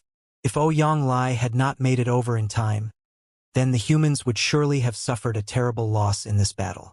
On top of all that, the Black Ink clan had many pseudo-royal lords on their side. By the time the royal lord broke away from the Chaos Spirit King and joined the battlefield, the limited advantage that the humans had was gone. Both sides clashed with the masters gathered, and the Ninth Order Master and Royal Lord led the fight until finally, a kind of critical mass was reached and both sides pulled back. On the human side, Ouyang Lai looked over at the situation on the other side and couldn't help but curse. Didn't they say that the Royal Lord was being pinned down by the Chaos Spirit King? How did he come over to support them so soon? That Chaos Spirit King is so useless. How could it let this guy break loose from him so early? As expected, its intelligence is lacking. He hadn't had his fill of slaughter just yet, but it was no longer a good idea for conflict now. Otherwise, even if they could gain an advantage here, their side would inevitably incur some losses. And where is that brat hiding? If he was here, then the situation would surely improve. He heard that Xianxia managed to seize another supreme-grade open heaven pill, and that he'd snatched it from right under the Royal Lord and Chaos Spirit King's noses. Only Xianxia could possibly achieve something akin to fetching chestnuts from a raging fire, but he must have gotten injured during the process and hidden away somewhere to recuperate. What about Big Head Xiang? Where did that guy go? Ouyang had not heard anything about Xianxia since entering this place. In fact, nobody had even seen him since then. That guy can't be dead somewhere, can he? If so, that would be laughable. Ouyang was reluctant to just back away here, but he also had a few scruples about starting a war with their enemies. For a moment, a bitter taste had sprouted on his tongue. He truly wasn't suited to strategizing, as he had always been a fierce general charging in at the forefront of a battlefield. He was most suitable to receive commands and go wherever he was needed to fight rather than give orders. Seemingly catching on to Ouyang hesitation, the royal lord on the opposite end shouted, "Ouyang, you humans did not eat any losses this time, but my Black Ink clan is not gaining any favors either. Why don't each of us take a step back and call things to a halt here? It won't be too late to wait until we're out of the universe furnace to settle this fight." Bullshit. If I don't kill all of you today, then my name won't be Ouyang. Ouyang barked back a furious response. Even though he did agree with his opponent's suggestion, and he himself was happy to lead his men in retreating, he could not allow himself to lose in terms of momentum. The royal lord's expression dimmed and he coldly snorted, "You've got a big mouth. If you have the ability, then come forward and show it. I'd like to see how you're going to kill all of us. Just you wait. I'll make my way over there immediately." Ouyang roared loudly. However, he did not feel so good after roaring out like that. His rash words had landed himself on the back of a tiger, and how could that be a good thing? He couldn't just lead his men over to fight. He was not afraid of the royal lord, but they had more masters gathered on the enemy side than what the human race could muster up. There were also several pseudo-royal lords standing by. This wouldn't be an easy fight. The only advantage they had on their side was their battle formations. The Black Ink clan had formations as well, but most of them could only reach the 4 symbols formation, and it was generally unstable, but the same was not true for the humans. At worst, they were able to form a solid 5 elements formation, which would naturally make them stronger than the Black Ink clan. However, they couldn't make up for the numerical disadvantage with that alone. If they really fought here, then it wasn't just the Black Ink clan that would suffer, but the humans as well. Moreover, Ouyang guessed that there would still be more reinforcements coming over to support them. Forget it. If we can't fight, then the only other option is to back away. As for pride, Ouyang wasn't the type of person to care about such things. Just as he was about to say a few more words, Ouyang expression suddenly changed and he turned to look in a certain direction. At the same time, the royal lord also picked up on something and looked over in that direction as well. There seemed to be some unusual movements emerging from that side. At a distance that seemed to be merely several millions of kilometers away from where they were confronting each other, on a small chaos asteroid, a figure had been hiding since who knew when. This figure had a brave and heroic aura, with a majestic appearance. It was Xianxia, whom Ouyang was thinking about before. At this moment, Xianxia's brow was deeply furrowed and his mouth was filled with a bitter taste as he wanted nothing more than to just scream out loud, "Ouyang, you old fart, you're going to cost me my life today." Since entering this universe furnace world, he had been acting alone. But it was not because he was unwilling to join hands with the other masters, but instead because he never encountered anyone. He had also been searching for supreme-grade open heaven pills all this while. He had tried to break through his own bottleneck with the help of ordinary-grade open heaven pills, but they proved to be of no use. The drawbacks left behind from dropping in order made it so that only a supreme-grade open heaven pill would be able to compensate for them. His luck was not good, but it was not too bad either. After searching for a long time, to a point where he was about to grow desperate, Xianxia finally lucked out. There, on this small asteroid, he found an unclaimed supreme-grade open heaven pill. Suppressing his excitement, He had been hesitating for a long time on whether or not he should refine the spirit pill here and break through to the ninth order immediately, or wait. As long as he could make a breakthrough, then he would be free to roam the universe furnace world unobstructed. Unexpectedly, he had sensed movements of a fight in the distance as soon as he took the pill into his small universe, which worried him greatly. It was too late to move now though, so he immediately took out the many array plates that he brought with him, laying out a concealment array to hide his figure and aura. He thought that the fight would not last long, and that he just had to wait for it to finish before he could make a breakthrough in peace. How could he have anticipated that not only did the fight show no signs of ending, but instead intensified greatly? For some strange reason, it seemed like the masters from both sides were constantly gathering in this very location. It was only after a long time that the battle finally calmed. Just now, he heard the shouting of Ouyang Lai and the royal lord. Only then did he realize that it was Ouyang Lai who presided over the battle on the human race's side.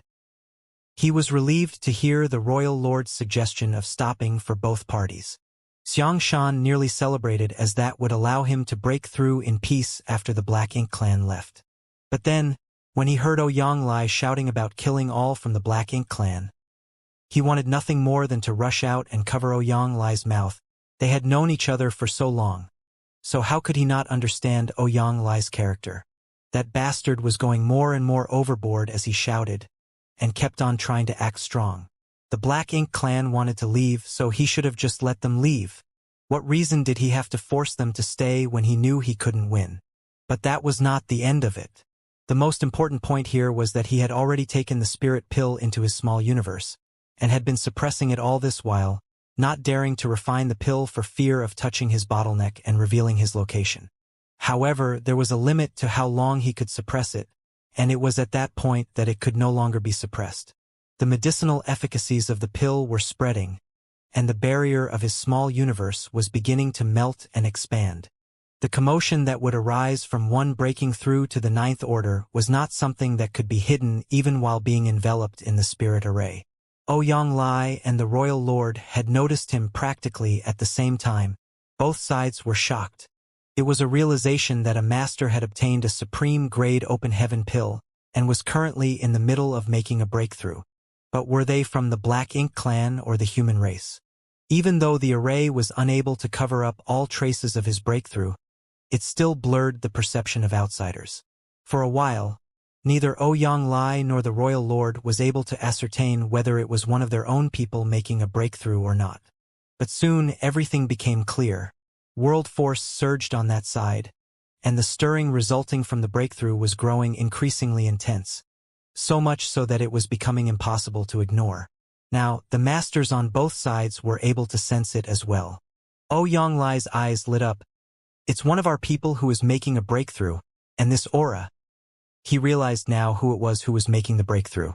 This is clearly Big Head Xiang's aura. Just now, he was wondering whether he had ended up dead somewhere, but he never thought that this guy would be quietly hiding nearby to make a breakthrough. It really was a great surprise. Compared to Ouyang Lai's pleasant surprise, the royal lord's face was gloomy as he roared. A human is breaking through to the ninth order. Kill him. He had originally planned to retreat with his soldiers. But how could he leave now?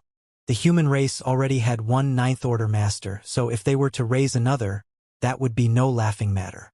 The only thing he could do right now was try to find a way to kill him before he succeeded in breaking through. Even if he did not kill him, then he had to make sure to ruin his opportunity. They must never allow the humans to raise another ninth order open heaven realm master. After the royal lord gave the order, those from the Black Ink clan followed him closely and dashed towards Xianxia. Understanding the severity of the matter, Ouyang Lai rushed after the royal lord and yelled, "I'll stand guard for you, Big Head Xiang. Just try to achieve a breakthrough without worrying too much. When you make it to the ninth order, we'll kill them all together." From a distance, Xianxia growled, "Damn you, Ouyang Lai. When I achieve a breakthrough, the first one I kill will be you. Did I dig out your ancestors' graves or something?" Ouyang Lai was dumbfounded. In fact, he felt that it was Xianxia's fault instead. If not for the fact that Xianxia suddenly showed signs of achieving a breakthrough, the Black Ink clan and human race would have retreated. But now, war was inevitable, and many masters would lose their lives. Despite his displeasure, Ouyang still got in the royal lord's way. Presently, only a Ninth Order master like him was able to deal with this royal lord. Unless the others formed a Six Paths formation, they would be no match for such an enemy. After intercepting the royal lord, Ouyang told others to go and protect Xianxia. Only then could the latter attempt to break through without worries. Rays of light, figures, and battle formations dashed towards Xianxia. Soon, intense battles broke out around him. This time, the humans mainly had to defend themselves. Hundreds of masters formed into different battle formations and surrounded Xianxia to fend off the Black Ink clan's attacks. Seeing that, Xianxia knew it was a chance he must not miss. As such, he released all the suppression and focused on achieving a breakthrough. However, it wasn't easy to ascend from the 8th Order to the 9th Order, and it would certainly take some time.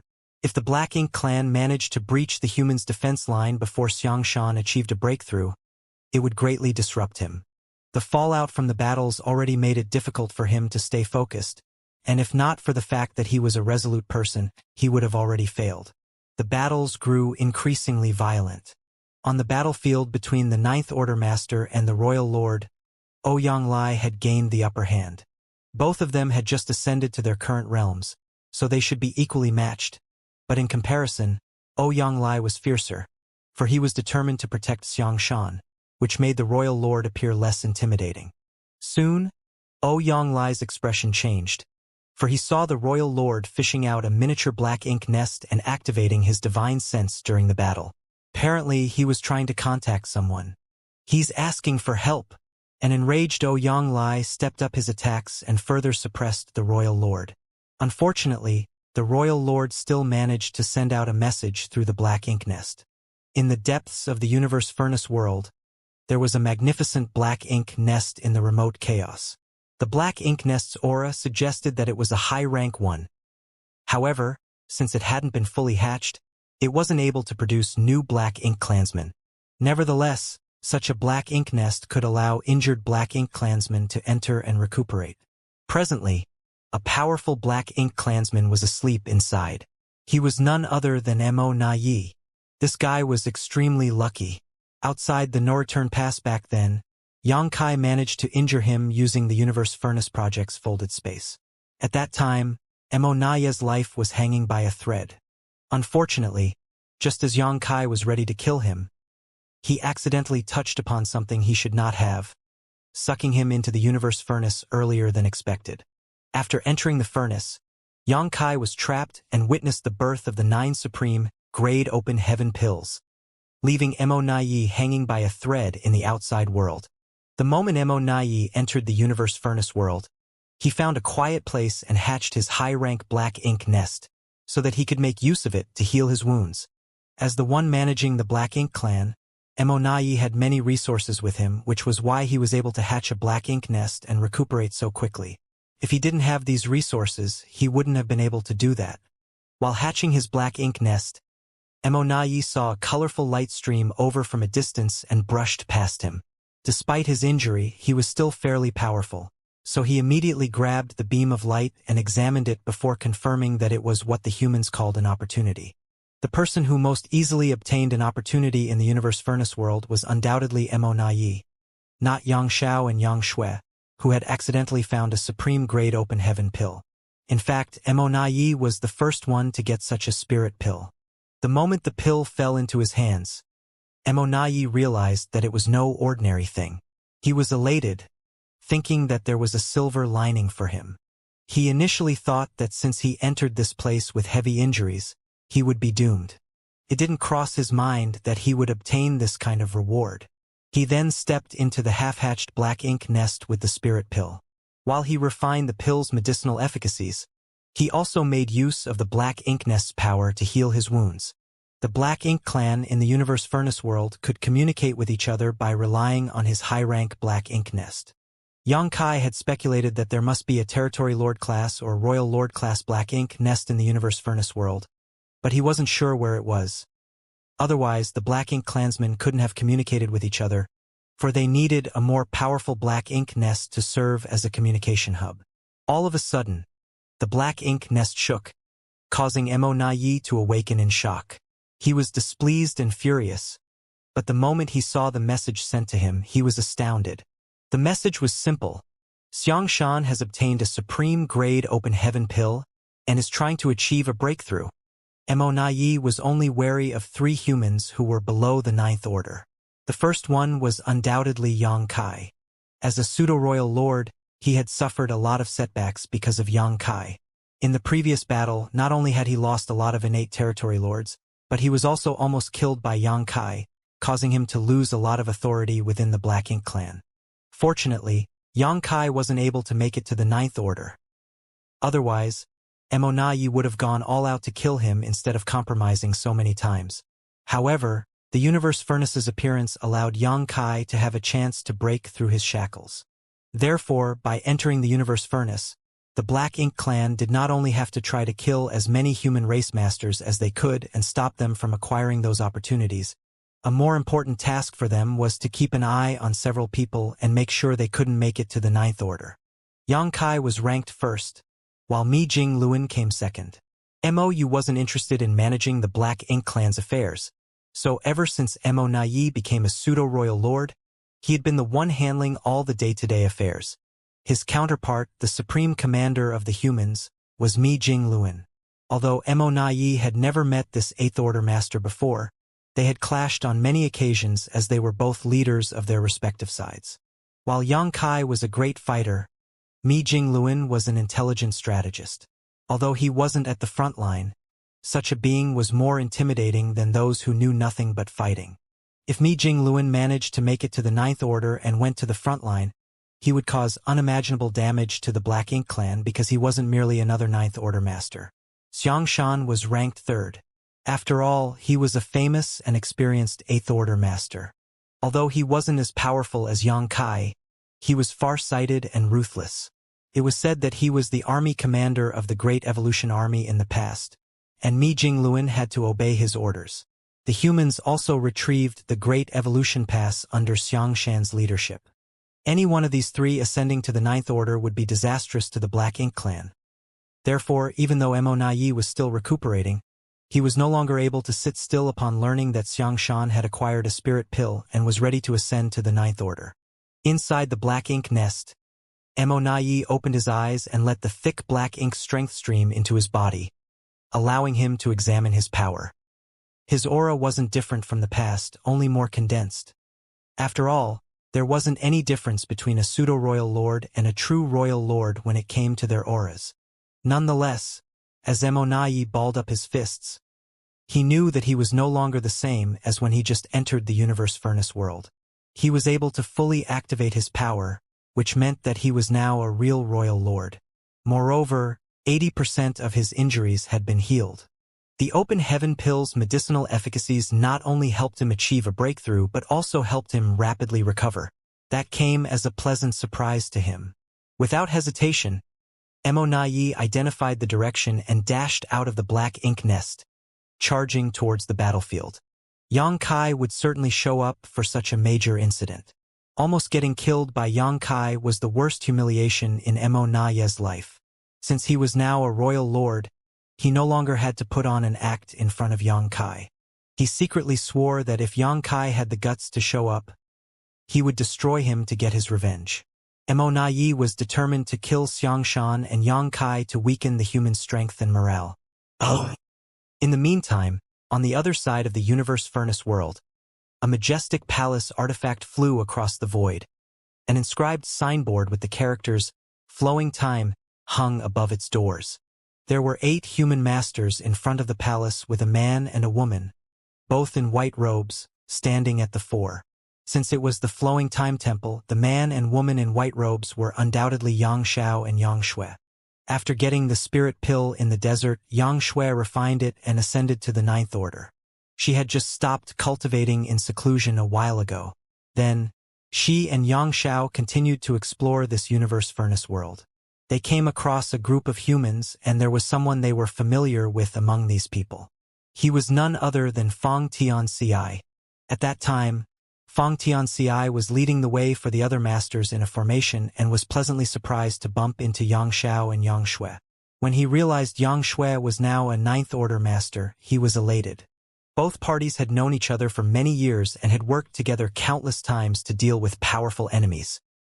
Therefore, they were pleased to reunite in the universe furnace. Following that, they decided to move forward together. During this period, Yang Xiao repeatedly activated the Great Sun and moon marks on the backs of his hands in the hope that he would acquire more pills, but he couldn't detect anything at all. This prompted him to wonder if it was just a coincidence when he managed to detect the location of a supreme-grade open heaven pill by using the Great Sun and moon marks back then. Although they hadn't found another supreme-grade spirit pill, they had killed some Black Ink clansmen along the way. They were satisfied with it, especially when they managed to end a pseudo-royal lord's life. During that battle, Yang Shui personally made a move and killed the powerful opponent. Chaos shattered and the void collapsed, which astounded onlookers. Presently, the flowing time temple was hovering in the void as a battle had broken out outside. Yang Shui single-handedly dealt with 4 territory lords who had formed a battle formation. Even though these territory lords had assembled a 4 symbols formation, they were still no match for a ninth-order master. If they were innate territory lords, they might have persevered longer. However, the territory lords who had entered the universe furnace this time were all acquired territory lords, so they were generally weaker. Yang Shui didn't kill them ruthlessly, though. Instead, she prolonged the fight intentionally, just like she had against all those from the Black Ink clan they bumped into along the way. It was a good way for her to adapt to her increased strength. The others were aware of what she was trying to do, so they didn't lend her a hand. Only Yang Xiao was shouting in front of the temple to show his support. Words like "little ant is the best" and "little ant is the most powerful" just naturally came out of his mouth, which caused Yang Shui to flush. She wouldn't mind it if he did such a thing in private, but many people were also there at that moment, which was why she was embarrassed. After shouting for a while, Yang Xiao suddenly sighed. Fang Tianxia, who stood beside him, turned to look at him and smiled. "What's wrong?" A dejected Yang Xiao sent him a divine sense transmission. "Old Fang. She's a ninth-order master now." Fang Tianxia replied, I know." A dispirited Yang Xiao continued, "When will I become a divine dragon?" If he turned into his dragon form, he would be over 90,000 meters long, which was equivalent to an elite peak 8th-order master. Although it seemed like Yang Xiao was just one step away from becoming a divine dragon, the truth was that it was extremely difficult to ascend from an ancient dragon to a divine dragon. That was the reason there were only a small number of divine dragons in the history of the Dragon Clan. There were only ever 2 or 3 divine dragons in every generation. In the past, Fu Guang had been cultivating in the depths of the dragon pool for thousands of years, but he didn't manage to become a divine dragon. It was only thanks to Yang Kai that he achieved his goal. Yang Xiao was confident that he would be a divine dragon one day, but that would take a long time. She's my little ant to begin with, and now she's more powerful than me. Would I have to rely on her forever? He was certainly happy that Yang Shui had made it to the 9th order. After all, in this chaotic time, her power could protect her. However, he was downcast because he was less powerful than her now. When they made a name for themselves in the future, he wouldn't want others to say he was the man behind a 9th order master. That would be embarrassing. He would rather hear others say he was the divine dragon beside the 9th order master. Having spent many years with Yang Xiao, Fang Tianxia certainly understood the underlying meanings behind his words. But since he wasn't in any place to say anything, he only put on a meaningful smile. Yang Xiao frowned and complained, "You've changed, old Fang." Fang Tianxia asked, "What do you mean?" Yang Xiao examined him for a moment before shaking his head. "I don't know, but you're different from the first time I met you, especially after you became an 8th order master." Fang Tianxia thought that it was obvious because the things that Yang Kai had sealed off in his soul gradually awakened as his power increased. Without explaining anything, he only replied with a smile, "You're reading too much into it." A relentless Yang Xiao forcefully wrapped his arm around the man's neck and questioned through clenched teeth, "Are you looking down on me, old Fang?" Fang Tianxia was torn between tears and laughter. I am not. You're the one making a scene. Xiao glowered at him for a moment before letting out a sigh. Forget it. It's not like relying on a woman is a big deal anyway. The next instant, he pushed Xianxia away and beamed at Xiao, who was returning, asking in a caring manner, "Are you tired or hurt, little ant? You should have just killed these guys. Why bother bringing them back?" Shui felt embarrassed because of his actions, so she glared at him. In any case, she realized that after she made it to the Ninth Order, Xiao started saying nonsense more frequently. Is it because he now has low self-esteem? Humph. Men will be men. An Eighth Order master suddenly asked, "Senior sister, have you captured them to extract some information from them?" Given Shui's strength, it wasn't hard for her to kill these acquired territory lords. However, she had captured them alive and brought them back. It was apparent that she was up to something. The moment the Eighth Order master finished speaking, he realized someone was glowering at him. Puzzled, he turned his head and saw Xiao gaping at him. "Have I offended you in any way?" The Eighth Order master was bewildered. "You're taking advantage of me." Xiao was displeased. Since he called Shui little ant, the man was basically taking advantage of him by calling the woman senior sister. For some reason, he had been sensitive and diffident recently. Just as he was ready to argue with the Eighth Order master, he saw Shui glower at him. In an instant, he relented. The Black Ink clansmen we've bumped into recently are all moving in the same direction. It seems like something has happened over there, so I've brought them back to interrogate them, Shui explained. She wasn't sure if the others were aware of such an anomaly, but the Black Ink clansmen they had come across recently were all converging towards a certain direction in quite a hurry. Upon hearing her, the others realized that was indeed the case and felt that women were indeed more sensitive. Some of them had noticed it, but they never gave it much thought. Now, it seemed that something had indeed happened over there. The powers of these 4 acquired territory lords had been sealed by Shui. Presently, they stood before the woman with horrified expressions. This couldn't be helped. Even though they had joined forces, they were still captured alive by this woman. Furthermore, the power she showcased suggested that she was a Ninth Order master. She swept a glance over them and said impassively, "I have some questions for you. Reply to me honestly." Suddenly, she pushed out a palm and exploded the first territory lord. As blood splashed, Shui's white robe was unaffected while an unsuspecting Xiao had his clothes dyed black. Her action not only shocked the remaining 3 territory lords but also the human race masters. Didn't she just say she had questions? Why did she kill him all of a sudden? She could have directly killed them all, so why did she bring them back and do that in front of them instead? Xiao looked at the blood stain on his clothes and fell silent. It seemed that Shui was displeased with him and did that intentionally. As such, he felt uneasy.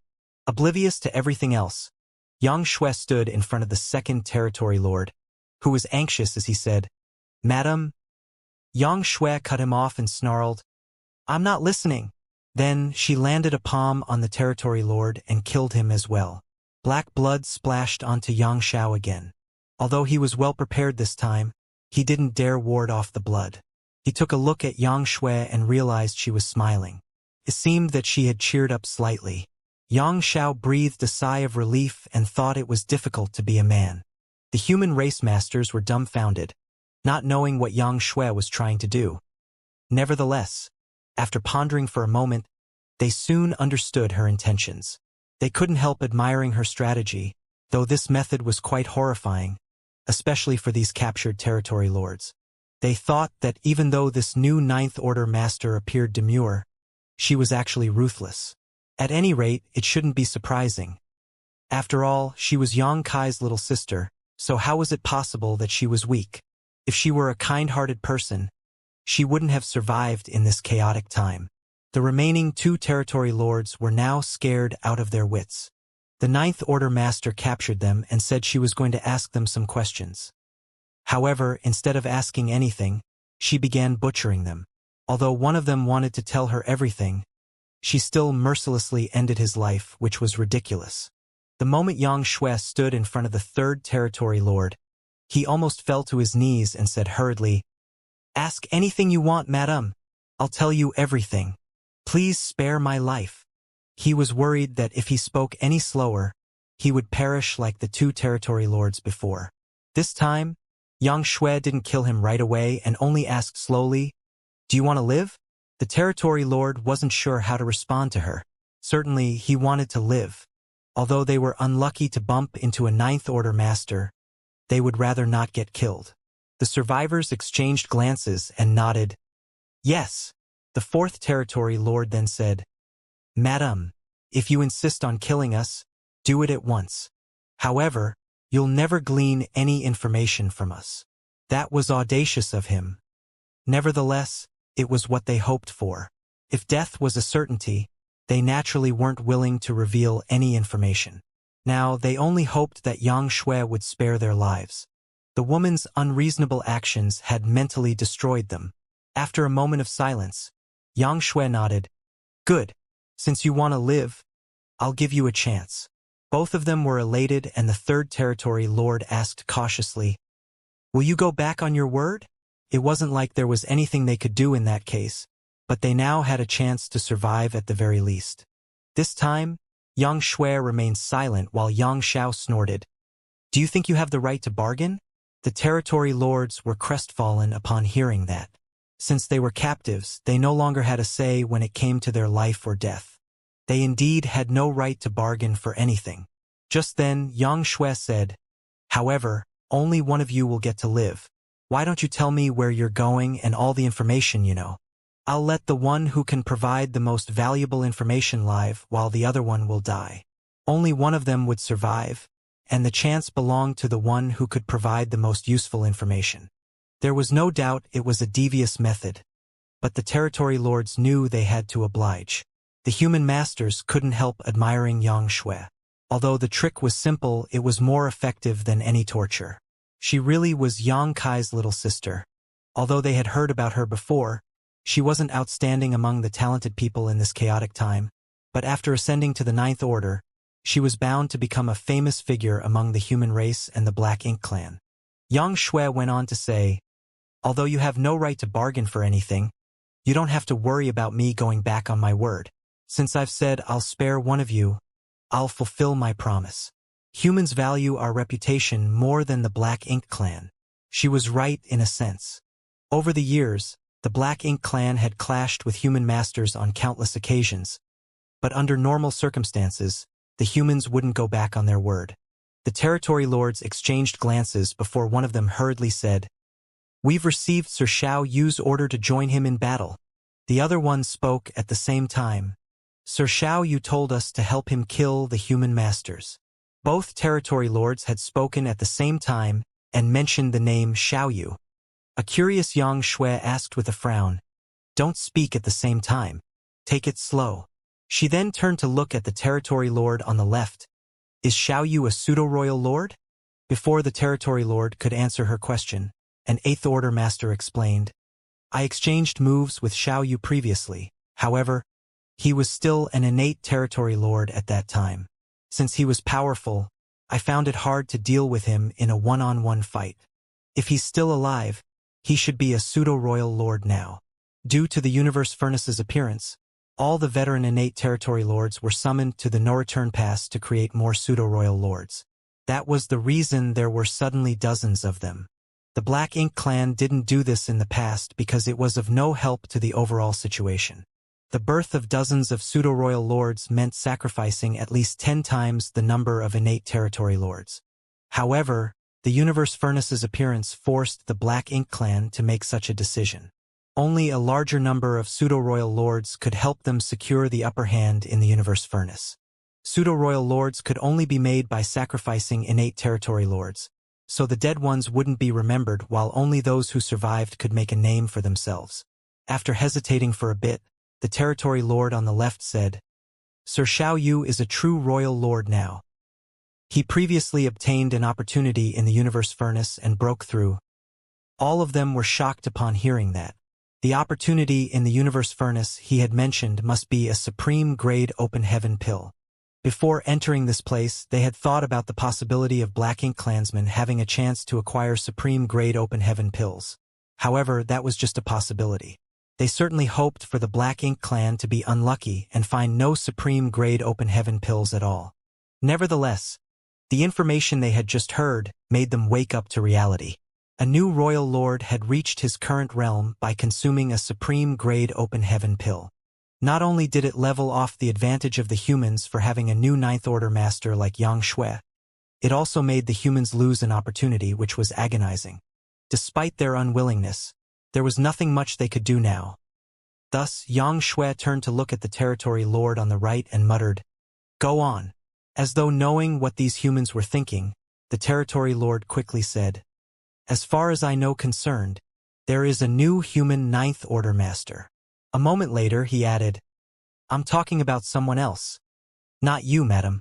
That Ninth Order master is leading the humans to fight with Sir Xiaoyu." The human master's interest was finally piqued.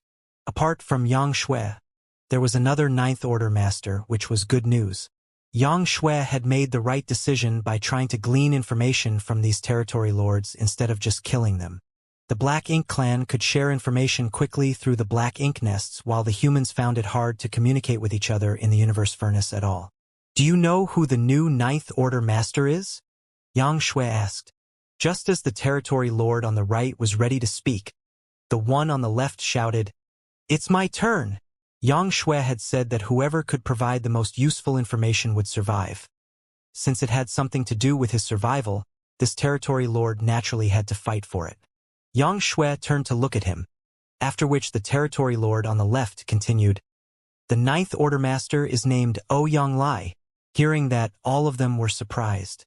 Ouyang was one of the oldest Eighth Order masters who had been fighting against the Black Ink clan back on the Black Ink battlefield over 10,000 years prior to the invasion of the 3,000 worlds. He had also made a name for himself in profound nether territory during the war even after that. Everyone present had heard about him before. Furthermore, it was said that Ouyang had been left with many concerning hidden injuries from his countless battles against the Black Ink clan. His small universe had been damaged, so he was no longer at the peak of his power. No one could have expected that he would acquire such an opportunity in the universe furnace and make it to the Ninth Order. There was no doubt it was a piece of exhilarating news for the human race. The territory lord on the right then said, "The conflict this time started because of an opportunity." The one on the left cut him off. After Sir Xiaoyu became a royal lord, he accidentally discovered another opportunity. However, that opportunity was protected by some native masters. One of them is just as powerful as Sir Xiaoyu. A Chaos Spirit King? Someone postulated. The Black Ink clan knew nothing about the Chaos Spirit clan, but the humans were aware of it. A native master who was just as formidable as a royal lord must be a Chaos Spirit King. "I guess so," the territory lord went on to say. After discovering the opportunity, Sir Xiaoyu summoned more people to assist him. While he was tangled up with the Chaos Spirit King, he directed others to snatch the opportunity. However, Sir Yangkai somehow approached them undetected and snatched the opportunity. "What?" Yangxiao and Yangxue were both shocked. Yangxiao questioned anxiously, "You said my adoptive father? That opportunity was snatched by Yangkai." The other territory lord nodded. "That's the reason both sides are engaging in a large-scale conflict. Since the opportunity was snatched away, Sir Xiaoyu was naturally displeased. He has summoned more people to track Sir Yangkai down, which caught the human race's attention. That's why more and more people from both races are gathering together. We too were on our way there as well." They had bumped into these human race masters before they even arrived at their destination. Now, only 2 out of 4 territory lords remained alive. "How severe are his injuries?" Yangxue questioned grimly. Yangkai snatched a supreme-grade open heaven pill while a royal lord and a Chaos Spirit King were fighting nearby. Although Yangkai was unmatched when it came to escaping, he couldn't possibly flee from such a situation unscathed. There was no doubt he was injured, but no one was aware of his condition. The territory lord on the left shook his head. "No idea. We haven't heard any news on Sir Yangkai again."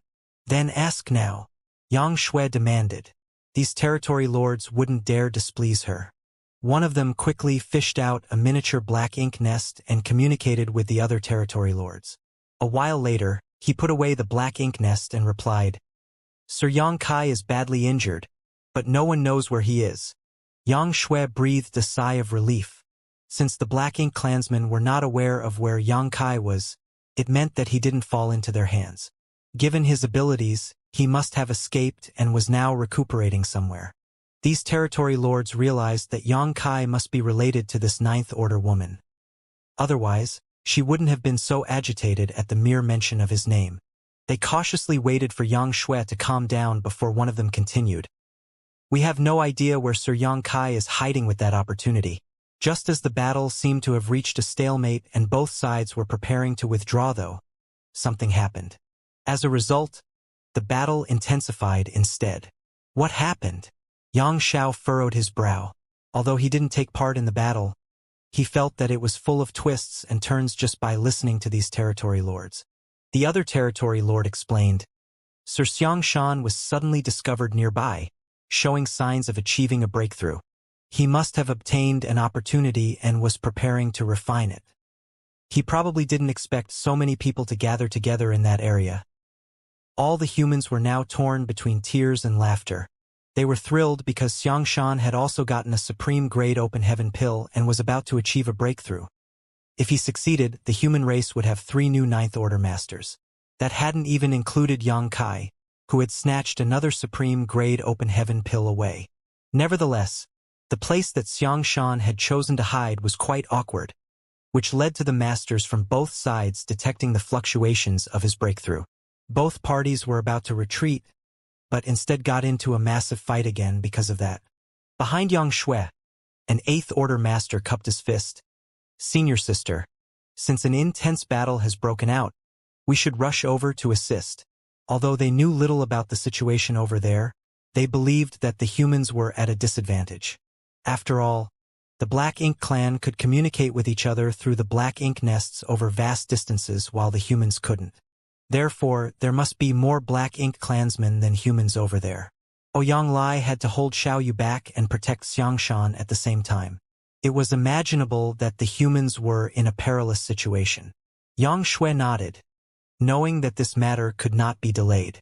She initially wanted to slowly glean all the information she could from these territory lords, but she was no longer in the mood to do so. The next instant, she drove the flowing time temple forward and instructed the territory lords to give directions. If they were to look for the battlefield on their own, they might not be able to find the location. Nevertheless, with these territory lords' help, they didn't need to worry about anything, for the black ink nests could locate the battlefield. Although the territory lords were disgruntled, they wouldn't dare disobey Yang Shui. As such, they promptly pointed the way for her. While on their way, Yang Shui tried to extract as much information from these territory lords as possible. The information they knew was limited, so there naturally came a time when they had nothing else to say. In the end, they could no longer provide any useful information. Yang Shui motioned for Yang Xiao to take action, after which he flashed a wide smile at the territory lords, one so eerie that they shuddered. The next moment, they were horrified by what they saw. 2 marks appeared on the backs of Yang Xiao's hands. Yellow light and blue light merged and turned into a dazzling white light. Purifying light. The Black Ink clan had been battling against the humans for millennia, so they were familiar with this pure white light. In battle, human race masters would often summon evil purging divine spears, which contained intense purifying light. However, it was the territory lord's first time seeing someone directly condensing purifying light, which was why they were scared out of their wits. In front of the flowing time temple, Yang Xiao smiled harmlessly, but the 2 acquired territory lords, whose powers had been sealed, quivered like quails without a home in winter. They felt that the humans were preparing to kill them after gleaning all the information from them. Although the humans had promised to let one of them off, they had now decided to end their lives. It seemed that they were about to go back on their word. However, it wasn't like these territory lords had the power to resist. Ignoring them, Yang Xiao activated the purifying light and covered them in the dazzling white light. Instantly, these territory lords howled in pain as their black ink strength was dispelled and their auras plunged. A moment later, Yang Xiao retracted his hands. Although the territory lords appeared battered, They were still alive at the very least, but both of them were shocked and puzzled. We're still alive? Does that mean they have decided not to kill us? Xianxia snorted. Since my little aunt said she will let one of you go, she won't go back on her word. Or what? Did you think I was going to kill you? After escaping from death's door, the territory lords acted meekly. Unlike how flustered they were a moment ago, they were now slightly at ease. They also understood why the humans were willing to fulfill their promise. Although the purifying light didn't kill them, it significantly weakened their auras and caused their strength to plummet. They were originally territory lords, but now they could only be considered high-rank Black Ink clansmen. Several thousand years of cultivation was gone. Just like that, 2 high-rank Black Ink clansmen were no longer of any use in the universe furnace, which was full of powerful masters. If they came across other human race masters now, they would easily die. Since you've been cooperative, I'll let both of you go, Xianxia announced and extended his hand. Give me your black ink nest. Not having the guts to hesitate, they promptly fished out a black ink nest and presented it to him. Only then did Xianxia wave his hand and slap these black ink clansmen out of the temple before bellowing, "Get lost!" Having just survived a calamity, these black ink clansmen ran for their lives without delay. As for whether they would bump into other humans and get killed, that was up to luck now. In front of the temple, Xianxia asked, "Since you've chased them away, who will point out the directions for us? They're no longer needed. I've got the location." Xianxia replied and showed her the great sun and moon marks on the backs of his hands. Xianxia understood what was going on upon seeing that. Initially, Xianxia relied on the great sun and moon marks to lead them to find a supreme-grade open heaven pill, thus allowing Xianxia to make it to the Ninth Order. During this period, Xianxia had been trying to look for another supreme-grade open heaven pill using the same method, but they found nothing. As such, they thought that their previous discovery was merely a coincidence. Now, it seemed that it wasn't a coincidence. With the help of the great sun and moon marks, Xianxia was able to detect the locations of supreme-grade open heaven pills. Since Xianxia had detected the spirit pill's whereabouts, it suggested that the battlefield wasn't far away from them. The supreme-grade open heaven pill must be the one in Xianxian's possession. Xianxia turned to look at her. "Little aunt, I've confiscated their black ink nest because I was worried they'll share our information with the other black ink clansmen. The enemies are not aware that you've ascended to the Ninth Order yet. When we arrive at the battlefield, I'll divert the Black Ink clan's attention while you look for an opportunity to support Martial Uncle Ouyang to kill the Royal Lord." Xianxia nodded. "Good. Old Fong, you assist little aunt." Xianxia then turned to look at Fong Tianxia. Although he had been emotionally unstable recently, he was once the leader of an elite squad after all. Given his experience on the various battlefields, Xianxia could make some arrangements in an orderly manner. Fong Tianxia nodded. "Please rest assured. The rest will form 2 battle formations with me. Let's go kill those Black Ink clan bastards," Xianxia shouted. He was high-spirited as they were ready to barge into the battlefield and destroy the enemy. No one disagreed. A moment later, they felt the fallout of battles coming from up ahead. Apparently, they were about to arrive at the battlefield. Fong Tianxia and Xianxia exchanged glances before leaping out. As space principles undulated, they vanished. Meanwhile, Xianxia drove the flowing time temple forward openly and menacingly. Before they even reached the battlefield, he roared at the top of his lungs, "Xianxia of the Dragon Clan has arrived. Black Ink Clan bastards, are you prepared to die?" Presently, the humans were in a perilous situation. Many human race masters had surrounded Xianxia and set up a defense line and were mainly fending off the enemy's attacks. They were at a disadvantage when it came to numbers, so even if they were unrestricted, they couldn't possibly gain the upper hand, not to mention that they had to protect Xianxia now. The Black Ink clan continuously launched powerful secret techniques on the humans in an attempt to shatter the defense line and disrupt Xianxian's ascension. Ouyang Lai was unable to help as the royal lord named Xiao Yu was determined to tie him down, giving him no chance to take a breath. He had to defeat Xiao Yu before he could give Xianxian a hand. He secretly cursed at Xianxian for dragging all of them into such a situation. Xianxia had chosen the wrong time to achieve an ascension, and worst of all, the location he had selected was so awkward. Due to various reasons, the human race masters were unable to advance further or retreat. They could only grit their teeth and hold on. However, if this dragged on, once the humans' defense line was broken, things would collapse like an avalanche. Not only would Xianxia fail his ascension, but many human race masters would lose their lives as well. Just as they were in a deadlock, Ouyang heard Yang Zhao's voice all of a sudden. Elated, he roared, "Yang Xiao, go and protect Xianxia right away." Yang Xiao had seen what was happening on the battlefield, so he didn't need Ouyang to tell him what to do. He drove the flowing time temple forward and charged towards the battlefield with 7 human race masters in tow. The temple arrived at a weak point in the defense line, after which they started warding off the attacks. The Black Ink clansmen on that side were so frustrated that they almost spat blood. Initially, they had the chance to break through the enemy lines. By then, they could go straight to attack Xianxia. Presently, Xianxia was attempting a breakthrough, so he was powerless to counterattack. Regardless of whether they could kill Xianxia or not in the end, they could make him fail at the very least. They didn't expect more humans to come over at this critical moment. What was more, these humans had brought with them a powerful mobile palace artifact, which plugged the originally weak point in the humans' defense line. Those from the Black Ink clan were resentful of Yang Xiao. Nevertheless, the flowing time temple had a robust defense. Since they were unable to destroy it, they decided to attack elsewhere. Seeing that, Yang Xiao roared, "Where do you think you're going?" The Black Ink clansman directly ignored him. Yang Xiao was anxious, but he couldn't take the initiative to attack. As such, he bellowed again, "Yang Kai is my adoptive father. He can easily slaughter all of you trash from the Black Ink clan. Since he's not around now, I'll teach all of you a lesson on his behalf. If you have the guts, come and fight me."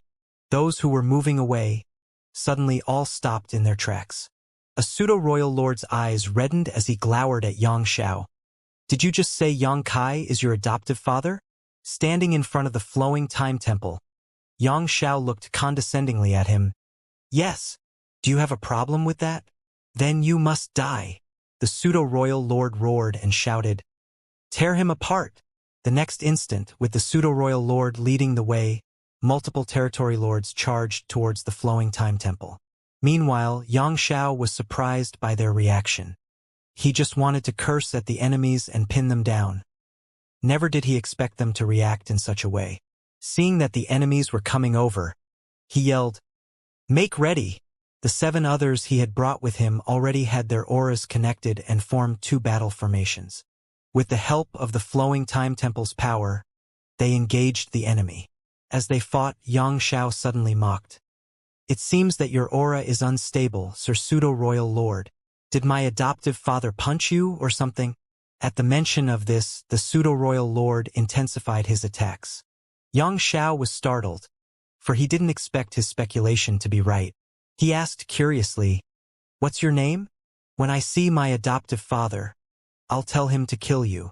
The Pseudo-Royal Lord said through clenched teeth, "My name is Meng Ke.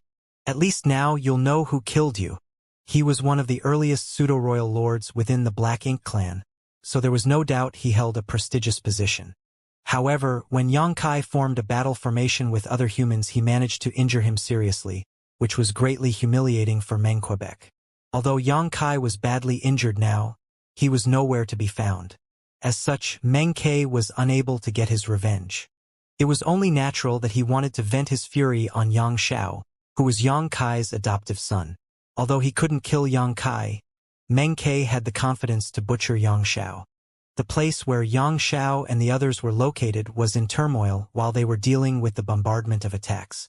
Fortunately, they had the flowing time temple's protection. Otherwise, they couldn't have persevered. After all, a pseudo-royal lord was significantly more powerful than a territory lord. Meng Ke being injured and unable to fully use all his power also helped immensely. On the other side, with the help of space principles, Fang Tianxia and Yang Shui stealthily approached Ouyang Lai and Xiaoyu. Although Fang Tianxia had earned the moniker Little Yang Kai, he was still inferior to the true body when it came to mastery in the Tao of space. Furthermore, Xianxia was a ninth-order master. As such, he felt pressured bringing her with him and helping to hide her aura at the same time. We have to stop here. If we go any closer, the enemy will notice us, Feng Tianci said while stopping in his tracks. Be careful. Xianxia nodded but wasn't in a rush to make a move. Instead, she was observing the battle and waiting for a chance.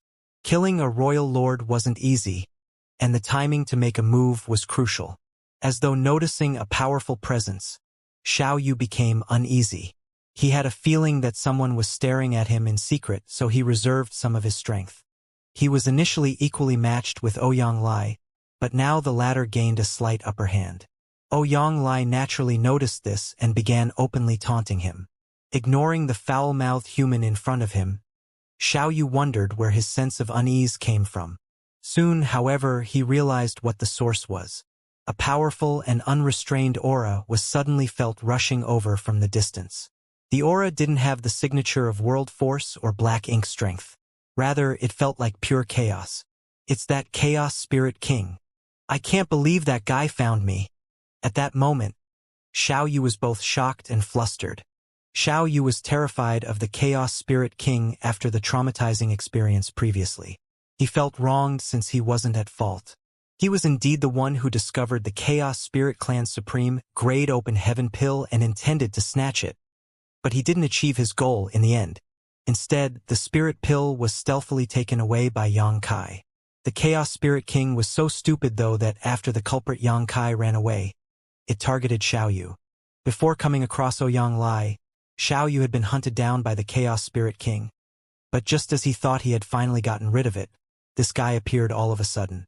It was likely that the Chaos Spirit King was attracted to the great disturbance of the battle. Since the humans and the Black Ink clansmen were clashing in this place, it was only natural that the Chaos Spirit King would notice the clamor. Therefore, the moment Xiao Yu detected the Chaos Spirit King's presence, he had the urge to flee right away.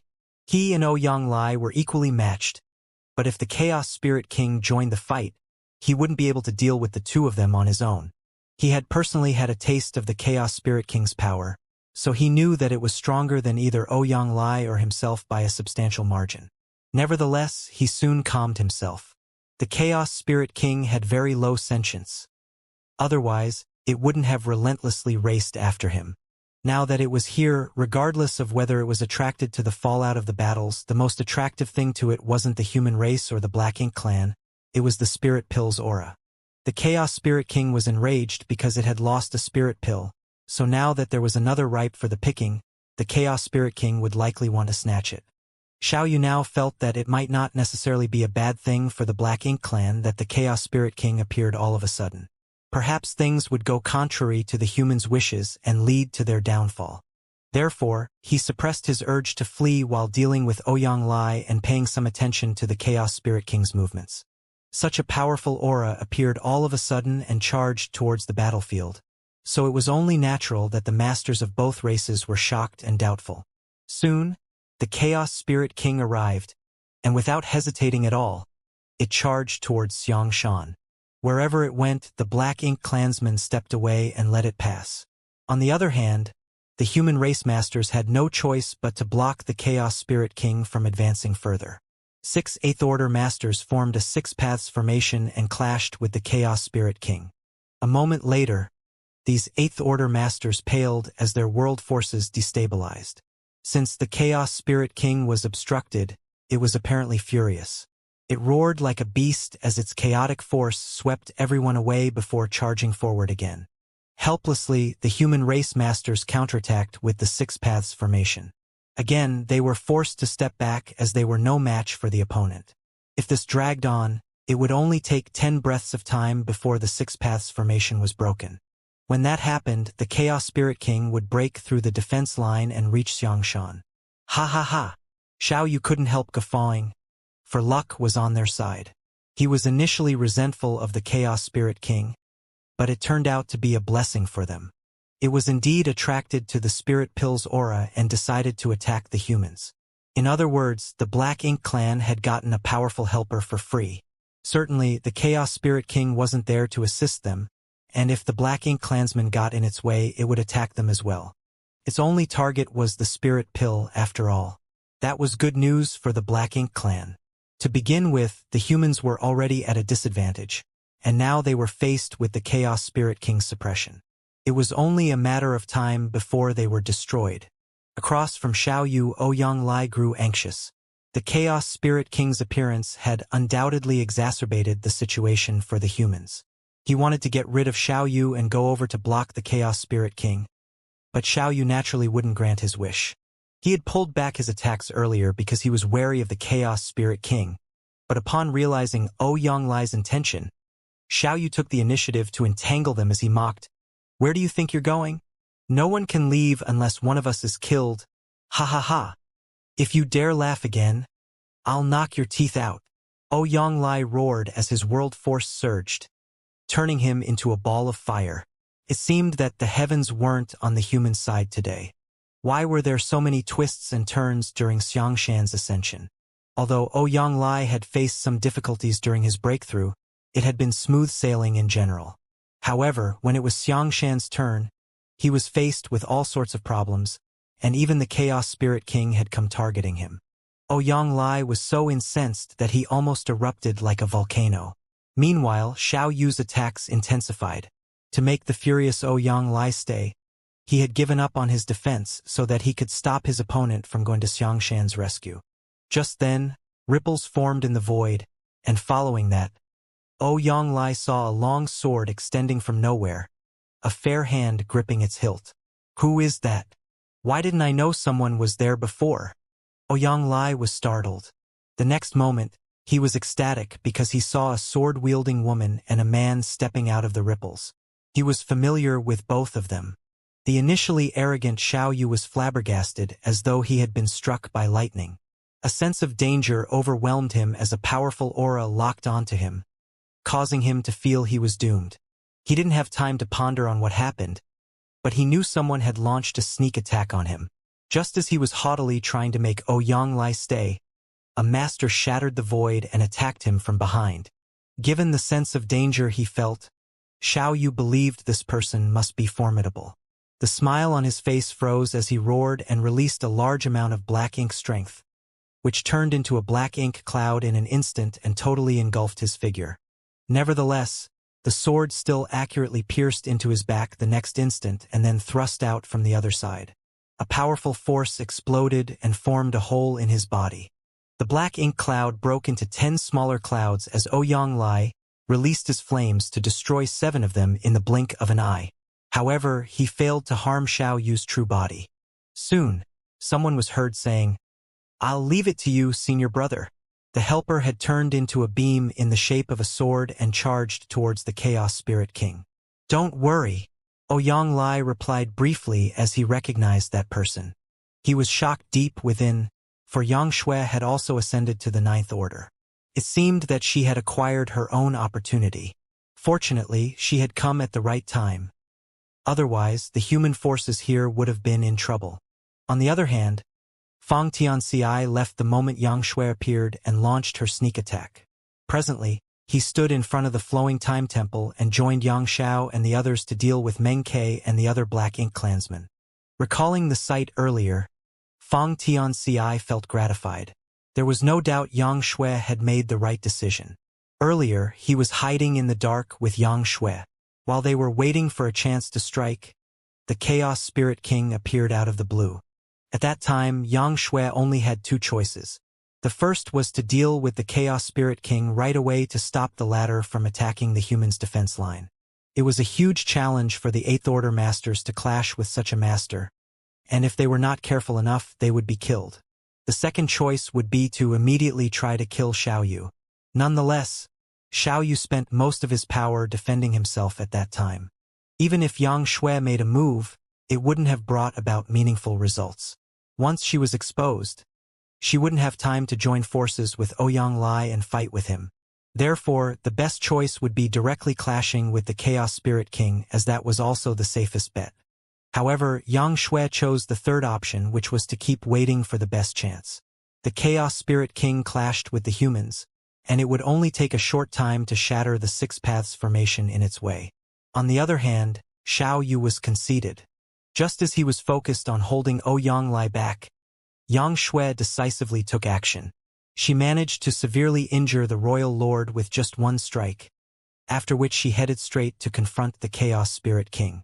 She had to make a decision quickly, for it would affect the outcome of the entire battle.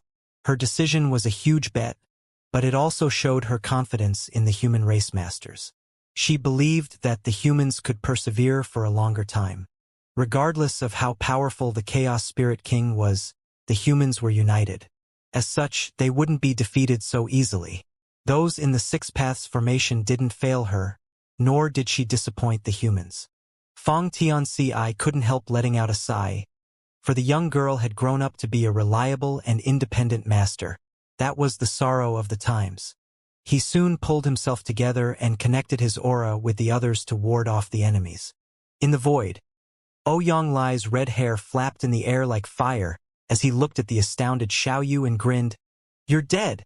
The moment he finished speaking, he turned into a magnificent flame and dashed towards Xiaoyu. A royal lord had shocking vitality, so even though Yang Shui had badly injured him, she didn't manage to end his life. As such, Xiaoyu was still able to fight. Nevertheless, he was shocked at the fact that there was another new Ninth Order master. Including Ouyang, there were two now. If they also included Xianxia, who was attempting a breakthrough, the humans had managed to secure 3 Ninth Order masters for their side. Certainly, he wouldn't forget that Yang Kai had also acquired a spirit pill. Was luck indeed on the human side? The Black Ink clansmen were initially at an advantage, but it was gone for good now that a second Ninth Order master appeared abruptly. Could there be even more Ninth Order masters lurking out there? While still reeling from the shock, Xiaoyu had the illusion that there was another human race master lurking behind him, just waiting to give him a fatal blow. He almost couldn't contain his urge to escape. Nonetheless, he stopped himself from doing so. This was a chance the Black Ink clan mustn't miss. If their plan was ruined because he ran away, the Black Ink clan would suffer immense losses, and he also couldn't accept the outcome. Furthermore, the Black Ink clansmen were not on the losing side. They were still at an advantage when it came to trying to ruin Xianxia's ascension. Also, the new Ninth Order master had to contend with the Chaos Spirit King, so she couldn't stop the other Black Ink clansmen from advancing. More importantly, Mo Nai was on the way to this place. As long as Mo Nai appeared, they would have one more royal lord on their side. By then, the Black Ink clan would take back control of everything.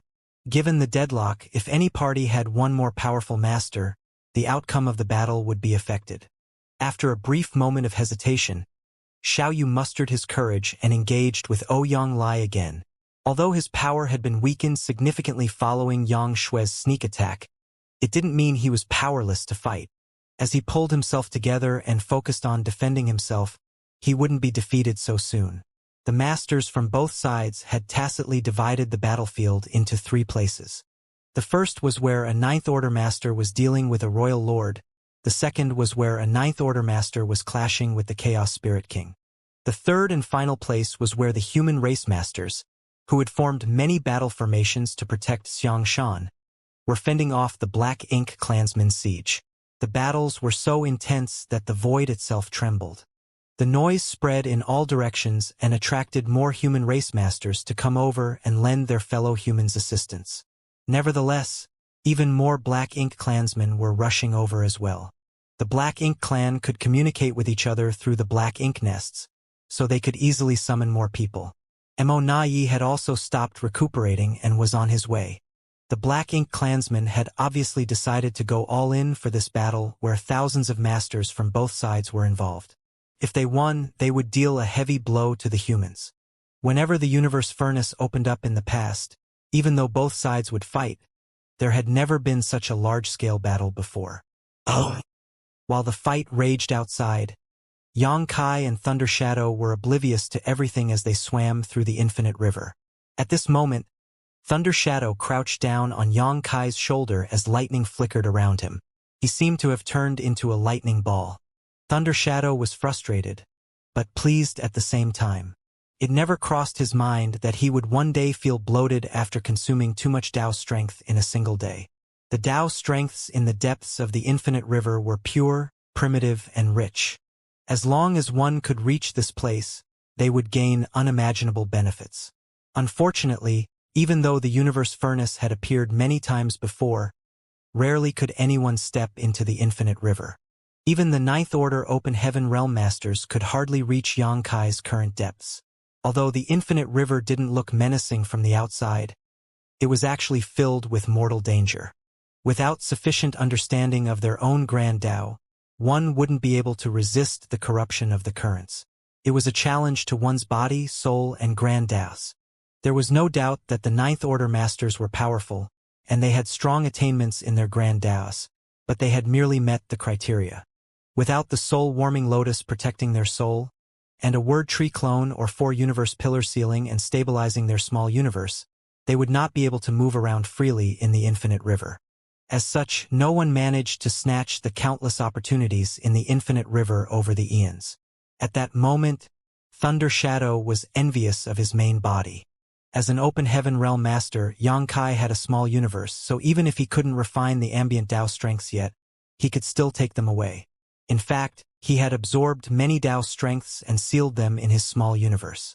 In any case, he had never closed the portal to his small universe, so the Tao strengths continued to stream into his body. After giving it some thought, Thunder Shadow realized he shouldn't be envious. When Xianxia found his human self, the three selves would be united. By then, all the benefits that Thunder Shadow gained would blend into the main body, and everything else wouldn't matter. Upon that realization, he felt less frustrated. A long time later, Xianxia closed the portal to his small universe as though he was full. He had split his small universe into many areas where different types of Tao strengths were sealed. These Tao strengths looked like colored ribbons or creeks that moved around in those areas. Xianxia had refined a massive amount of Tao strengths in the infinite river.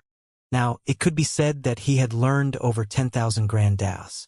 The grand Taos that he had previously only dabbled in improved significantly and reached the 6th or 7th level. Even the grand Taos he had never touched before, which included Thunder Shadow's Thunder Tao, reached the 5th or 6th level. Countless Tao essences were present in his small universe now. Following the advancements in his mastery over these grand Taos, he gained new insights. Since time immemorial, no one had ever learned so many grand Taos, nor had anyone attained such mastery in them. Xianxia had reached his limit, so he was no longer able to refine more Tao strengths. He had also sealed many of them in his small universe. If he kept doing that, he wouldn't be able to take it anymore. He was only trying to escape from his enemies, so he didn't expect to gain such massive rewards. To him, it was more valuable than acquiring several supreme-grade open heaven pills, which were not useful to him as the Tao strengths here were immensely beneficial. Without stopping, Xianxia brought Thunder Shadow to dive deeper. He wanted to find out what lay at the bottom of the infinite river. The progression from the outside to the inside of the infinite river went like this. Chaos split into yin and yang, which transformed into 5 elements, which then gave birth to 10,000 grand Taos. What else was there after the 10,000 grand Taos? Was there any further evolution? To a powerful cultivator like Xianxia, the secrets at the deepest part of the infinite river were deathly attractive. Although the infinite river was expansive, one could tell from the outside that there must be an end. Nevertheless, as Xianxia brought Thunder Shadow to explore the river, they seemed to have plunged into an abyss with no end in sight. There had to be some secrets at the deepest part of the river. Over 10,000 types of Tao strengths gathered together. Although they were clearly distinct, they could also integrate. When several related Tao strengths clashed, they might form an entirely new Tao strength. When a particular Tao strength was stimulated, it might also split into several Tao strengths. As Xianxia dove deeper, he witnessed a lot of wonders.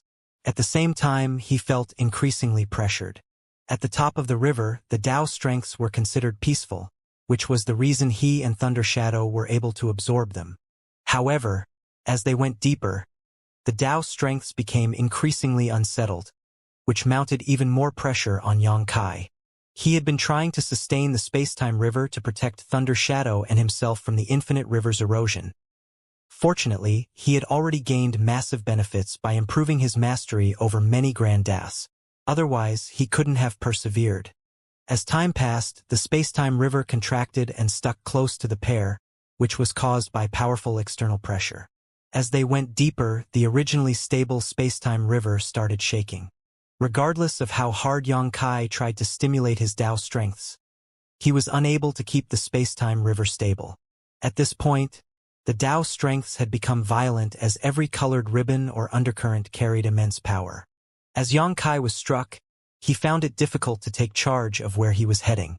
Thunder Shadow appeared worried as he had a feeling that his main body was doing something dangerous, but he wasn't in any place to dissuade him. As such, he could only activate his Tao strengths and help sustain the spacetime river to drive off the external force. A long time later, when the external force reached a critical limit, Xianxia felt as though he had passed some kind of divide. The originally colorful environment where all sorts of grand Taos came together descended into chaos all of a sudden, after which he saw nothing but endless darkness. All the pressure disappeared abruptly, leaving Xianxia puzzled. Did everything return to chaos after the grand Taos integrated and bloomed? In that case, wouldn't that make it a cycle? If I dive deeper, would I come across the scene where chaos split into yin and yang, and everything started over on repeat? Nevertheless, Xianxia realized that something was amiss. The chaos in this place was different from the one at the beginning of the infinite river, which was desolate and still. The chaos in this place was tinged with a different sort of charm. The darkness in this place wasn't pitch black. Instead, there were some flickering lights. As Xianxia looked at those weak lights, he fell into a dazed state. The flickering lights were special beings. They were natural creations, not living creatures. They came in different sizes and shapes. Some looked like chaos entities while the others did not. Xianxia felt that he had seen these natural creations before, but he couldn't recall where. Thunder Shadow, who had been crouching on his shoulder, suddenly said, "Big brother, I think those things are dangerous." As a beast, he instinctively felt that these seemingly ordinary things were filled with unpredictable danger. If they struck them, they would be in hot water. Oblivious to him, Xianxia stared fixedly in a particular direction where there was a washbasin-sized existence that looked like seaweed getting tangled up. A round of light glowed in the periphery of that thing. He had a feeling that he had come across these things before, but he couldn't remember where, which was odd. Given his cultivation, Xianxia was able to remember everything he saw. If he had really seen these things before, he wouldn't forget about them. As he looked intently, he soon had an illusion that this washbasin-sized seaweed-like thing was magnifying before his eyes. In the blink of an eye, it became a colossal being. It was magnificent and ancient. Standing in front of this existence, Xianxia felt that he was as insignificant as dust, which made him feel flabbergasted. Then, he came to his senses, finally realizing why he felt that these things looked familiar to him. He had also recalled where he had seen them before. Strictly speaking, the things he saw back then were not the same as the ones before his eyes. They were beings with similar qualities. They were dangerous celestial phenomena that lay in the depths of black ink battlefield.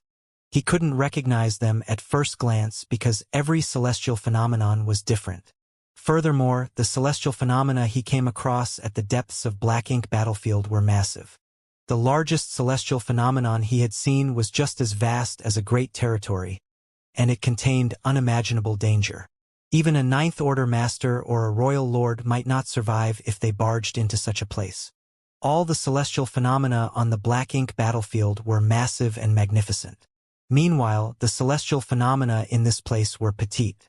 The difference in their sizes was the reason Xianxia didn't associate the two together at first. It wasn't until he took a much closer look at their appearance that he realized what they were. These weak lights that came in different shapes and sizes were none other than celestial phenomena. Xianxia was astounded as he knew a thing or two about where celestial phenomena came from. It was rumored that in the beginning when chaos split apart, 3,000 grand Taos were unclear. As such, some strange natural creations were born, and they were celestial phenomena. It could be said that celestial phenomena were strange entities that could be traced back to the ancient source of heaven and earth. In ancient times, the universe was filled with all sorts of celestial phenomena, and they were unimaginably dangerous. That was the reason there were still celestial phenomena in the depths of black ink battlefield while there were none in the 3,000 worlds. Rarely would anyone head to the depths of Black Ink battlefield. Even the Black Ink clansmen wouldn't go there under normal circumstances, let alone humans. That was why those celestial phenomena still remained intact. Nevertheless, in the 3,000 worlds, many universe worlds sprang to life and living beings rose to power. As these beings grew and explored, they extracted resources and transformed the environment to better suit themselves, causing the celestial phenomena to gradually disappear. Now, there were essentially no celestial phenomena in the 3,000 worlds. Many had never heard of celestial phenomena in their lifetimes. Xianxia had the honor to witness the wonders of the celestial phenomena, and he had made use of a few of them to get rid of some formidable enemies. He also gained massive benefits in the Great Sea celestial phenomenon. Therefore, he was quite familiar with them. However, he didn't expect to see celestial phenomena in the depths of the infinite river where everything returned to chaos. Soon, he became doubtful. Are these celestial phenomena just as small as what I saw back then? Was what I saw earlier merely an illusion? As he looked intently, he was astounded all of a sudden. Perhaps what he saw was not all there was. The celestial phenomena in this place appeared petite because he was in a special environment. They might look very different if they were outside. Upon that realization, Xianxia was startled. In the depths of the infinite river, 10,000 grand Daos bloomed before returning to chaos, which then gave birth to so many celestial phenomena. There was also a great sea celestial phenomenon on the Black Ink battlefield that had many grand Dao rivers inside of it. Similarly, many undercurrents contained Dao strengths in the infinite river. Previously, Xianxia wondered why there were so many grand Dao rivers in the great sea celestial phenomenon. After all, Dao strengths were extremely abstruse, so it wasn't likely that they were born out of nowhere. The great sea celestial phenomenon should have had such power. However, what if the great sea celestial phenomenon was born from the infinite river? That explained everything. Xianxia was astounded. He didn't have any evidence to prove his speculation, but he had a feeling that it was the truth. All the celestial phenomena in the depths of Black Ink battlefield and the ones that once existed in the 3,000 worlds but disappeared came from this place. Xianxia was eager to prove his point, so he dashed towards the celestial phenomenon he had paid attention to earlier. What he saw astonished him. The celestial phenomenon was supposedly not far away from him, but regardless of how hard he tried, he was unable to approach it. Space seemed to have been extended infinitely before him, but he didn't feel any fluctuations of space principles. Furthermore, as he charged forward, the washbasin-sized seaweed-like celestial phenomenon was quickly expanding. As expected, what he had seen wasn't merely an illusion. The celestial phenomenon must be gargantuan, but it was somewhat illusory in the depths of the infinite river. Xianxia stopped in his tracks and stepped backwards. Soon, he realized that everything returned to normal. He then went over to inspect other celestial phenomena and realized that they were the same. He even saw a fog-like celestial phenomenon. Upon inspection, he discovered that what looked like dust in the fog wasn't what it seemed. The particles were unformed universe worlds. He remembered seeing a fog-like celestial phenomenon in the universe furnace, and he was shocked at that time. It didn't cross his mind that it was born from this place. All the strange-looking celestial phenomena gathered in the depths of the infinite river, which was filled with ancient and primitive auras. While swimming in this place, Xianxia seemed to have returned to the ancient times and gotten lost. A long time later, Thunder Shadow exclaimed, "Big brother!" An astounded Xianxia came to his senses and realized that something was off. His Dao strengths were dissipating and blending into this place. He quickly stabilized himself and circulated his power to stop his Dao strengths from leaving his body. A terrified Thunder Shadow asked, "What's going on?" Everything was going well when an anomaly happened. If he hadn't discovered that something was amiss, Xianxia would have lost his life without knowing the reason. Meanwhile, Xianxia was soaked in cold sweat as well. Just now, he had been focusing on observing these bizarre celestial phenomena. While witnessing the wonders, he suddenly felt dead deep within. If Thunder Shadow hadn't called out to him in time, Xianxia would have lost his life. Under such a circumstance, once all his Dao strengths were gone, his figure would have melted into this place as well. Moreover, The soul-warming lotus didn't react at all while Thunder Shadow was unaffected. After giving it some thought, Xianxia realized something. The feeling of lifelessness wasn't an external force. It was born within him. As such, the soul-warming lotus didn't react in any way. Such an anomaly happened because his Tao strengths resonated with the power of 10,000 grand Taos in this place. Thunder Shadow wasn't as attuned to the environment, so he could remain alert. On the other hand, Xianxia, who had mastered a lot of grand Taos, was affected by this place. After suffering such a setback, Xianxia became more cautious. This was a dangerous place where he couldn't be negligent. Thunder Shadow said, "Let's go up. There's nothing interesting here to see." He was still terrified. Before this, even though Xianxia was taking a huge risk, everything was still under control. The turn of events earlier apparently surprised him as well. There was nothing much Thunder Shadow could do in this place, and once his main body was in danger, no one could save him. "You don't understand." Xianxia shook his head. The celestial phenomena were indeed not interesting. However, the power of the 10,000 grand Taos returning to chaos and the development of various wonders were the essence of this place. Xianxia had a feeling that he had caught a glimpse of something amazing, but he couldn't fully comprehend it. There seemed to be a wall in front of him, blocking his path. He could faintly see the beauty beyond it, but it was shrouded in fog. This place seemed to be the deepest part of the infinite river. Not only were there a lot of celestial phenomena, but there was also a long riverbed that was filled with gravel. Xianxia had been focusing on the celestial phenomena, so he didn't pay attention to the riverbed, but while looking down, he scooped up a handful of gravel and examined it. Just as he expected, these small stones were not what they seemed to be. Instead, they were the collective of different Tao strengths. Xianxia even realized that these small stones were actually the prototypes of universe worlds. Creation force? Xianxia muttered. He had heard about the creation realm from Tsong for the first time.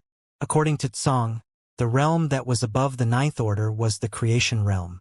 The only one who had reached that realm was Mo, who had been shackled inside the primordial heaven's source grand restriction. Even Tsong and the other 9 martial ancestors were not in that realm. They had merely walked further down the path of the open heaven realm than any others. One could say that if they reached the creation realm, they would have been able to kill Mo. Xianxia had no idea how abstruse that realm must be. After all, he was only at the peak of the 8th order and had yet to reach the 9th order. As such, the creation realm was still too far away from him. However, in his opinion, if they wanted to destroy Mo once and for all, someone had to reach that realm. Nevertheless, how to ascend to the creation realm remained a mystery. Otherwise, Mo wouldn't have been the only one to reach that realm after so many eons. Song and the other martial ancestors were geniuses, but even they were unable to reach that realm, let alone their descendants. Perhaps Wu Kuang, who had inherited Shi's knowledge, knew something. However, he was looking after the primordial heaven's source grand restriction, so he was unreachable. Xianxia had never really seriously considered reaching that realm. To him, the most important task was to break through to the 9th order. As such, he didn't have any energy left to ponder on something so unattainable. With that said, he seemed to have caught a glimpse of the creation realm in the deepest part of the infinite river. These were not the nurturing of simple living beings, but rather the wonders of creation of the universe itself. Every stone in his hand was the prototype of a universe world. If he took them to the outside world, they would probably become dead stars with no vitality. Xianxia remained in the same spot and fell into his thoughts. Thunder Shadow was anxious as he was worried that his true body's Tao strengths would dissipate again. He stared fixedly at Xianxia and was ready to call out to him at any moment. Thankfully, he was relieved that the same thing didn't happen again. Although Xianxia remained unmoving like a statue, the Tao strengths around him continued to flow. Apparently, he was trying to comprehend various aspects of the Grand Tao. A long time later, just as Thunder Shadow was growing distressed, Xianxia suddenly moved as all the gravel in his hand fell. He then swam upwards. "Are we finally leaving?" Thunder Shadow was elated. Although he had gained massive benefits in this damned place, he wasn't willing to stay any longer. Certainly, he was pleased that the main body was leaving. They were faced with many obstacles when coming to this place, but it was much easier when they were leaving. It certainly wasn't smooth sailing, but it was no longer as difficult as when they tried to head to the depths. Soon, Xianxia and Thunder Shadow arrived at the upper part of the infinite river. The water in this place was filled with shattered Tao essence, and if they kept moving upwards, they would be able to leave. Much to Thunder Shadow's surprise, Xianxia suddenly stopped in his tracks and let the river's chaotic force wash over him. He even removed the space-time river around himself and only protected Thunder Shadow with it so that the latter would remain safe. What is he doing? Although Thunder Shadow was puzzled, he knew he shouldn't disturb Xianxia. As such, he could only wait patiently. As the violent water washed over Xianxia, his figure swayed with it. Undoubtedly, it was dangerous to directly come into contact with the chaotic force, but it allowed him to see the truth clearly. A long time later, even his figure started falling apart. His golden blood blended into the river as it disappeared. Just as Thunder Shadow became apprehensive, Xianxia suddenly dove deeper and arrived at the point where chaos split into yin and yang before he continued to comprehend things. Xianxia's figure was in a terrible state as his skin started cracking. As the water surged over him, a layer of his skin was peeled off. His hideous expression suggested that he was in excruciating pain. However, he gritted his teeth and persevered. Meanwhile, Thunder Shadow was now completely anxious. If Xianxia lost his life in this place, he would become a true laughingstock. Moments later, Xianxia understood something and dove deeper. Soon, he reached the point where yin and yang split into the 5 elements. His flesh started coming apart. The powers of his dragon vein and the towering evergreen divine manifestation were fully activated, but they did little to stop his injuries from worsening. When Xianxia dove deeper for the last time and reached the point where 5 elements split into 10,000 grand daos, his aura was extremely weak. He was like a candle amidst the storm, at risk of losing his life at any moment. His entire figure was covered with blood as the infinite river's erosion made him look battered and miserable. If not for the fact that he still had some vitality left, and the space-time river was still being sustained, Thunder Shadow would have thought that the main body was dead. At that moment, Thunder Shadow was ill at ease. He had figured out what the main body was trying to do, but it was a huge risk to take. If an accident occurred, the damage would be irreversible. In the depths of the infinite river, Xianxia's badly injured figure remained still as he let the water strike him from all directions, his aura constantly weakening until it reached a critical limit and his originally listless eyes suddenly started shimmering. Just then, Thunder Shadow heard the main body shouting, "I understand." The next moment, 10,000 grand daos started surging from his injured figure. They were his own Tao strengths, not those in the infinite river. The Tao strengths integrated and formed a protective layer outside the space-time river. Then, Xianxia's figure shot upwards. As it happened, the Tao strengths around him evolved. When he reached the point where 5 elements split into 10,000 grand daos, the 10,000 grand daos around him evolved into 5 elements. When he reached the point where yin and yang transformed into 5 elements, and the 5 elements around him evolved into yin and yang. When he finally reached the upper part of the infinite river, everything around him returned to chaos. Moreover, as Xianxia swam upwards, the space-time river around him trembled violently. Thunder Shadow couldn't help feeling that space and time seemed to have turned upside down. It felt like space and time were reversing as flesh started appearing on Xianxia's damaged figure out of thin air. Eventually, he returned to his original state. Although he no longer looked battered and miserable, his aura was still weak. Nevertheless, he was energetic and elated. "I see." He then turned to look at Thunder Shadow and asked, "Did you understand?" Thunder Shadow was on the brink of breaking into tears. What am I supposed to understand? He figured that Xianxia was trying to comprehend the secrets behind the evolutionary process from chaos to the 10,000 grand daos. However, he had never cultivated the 10,000 grand daos before, so how was he supposed to understand anything?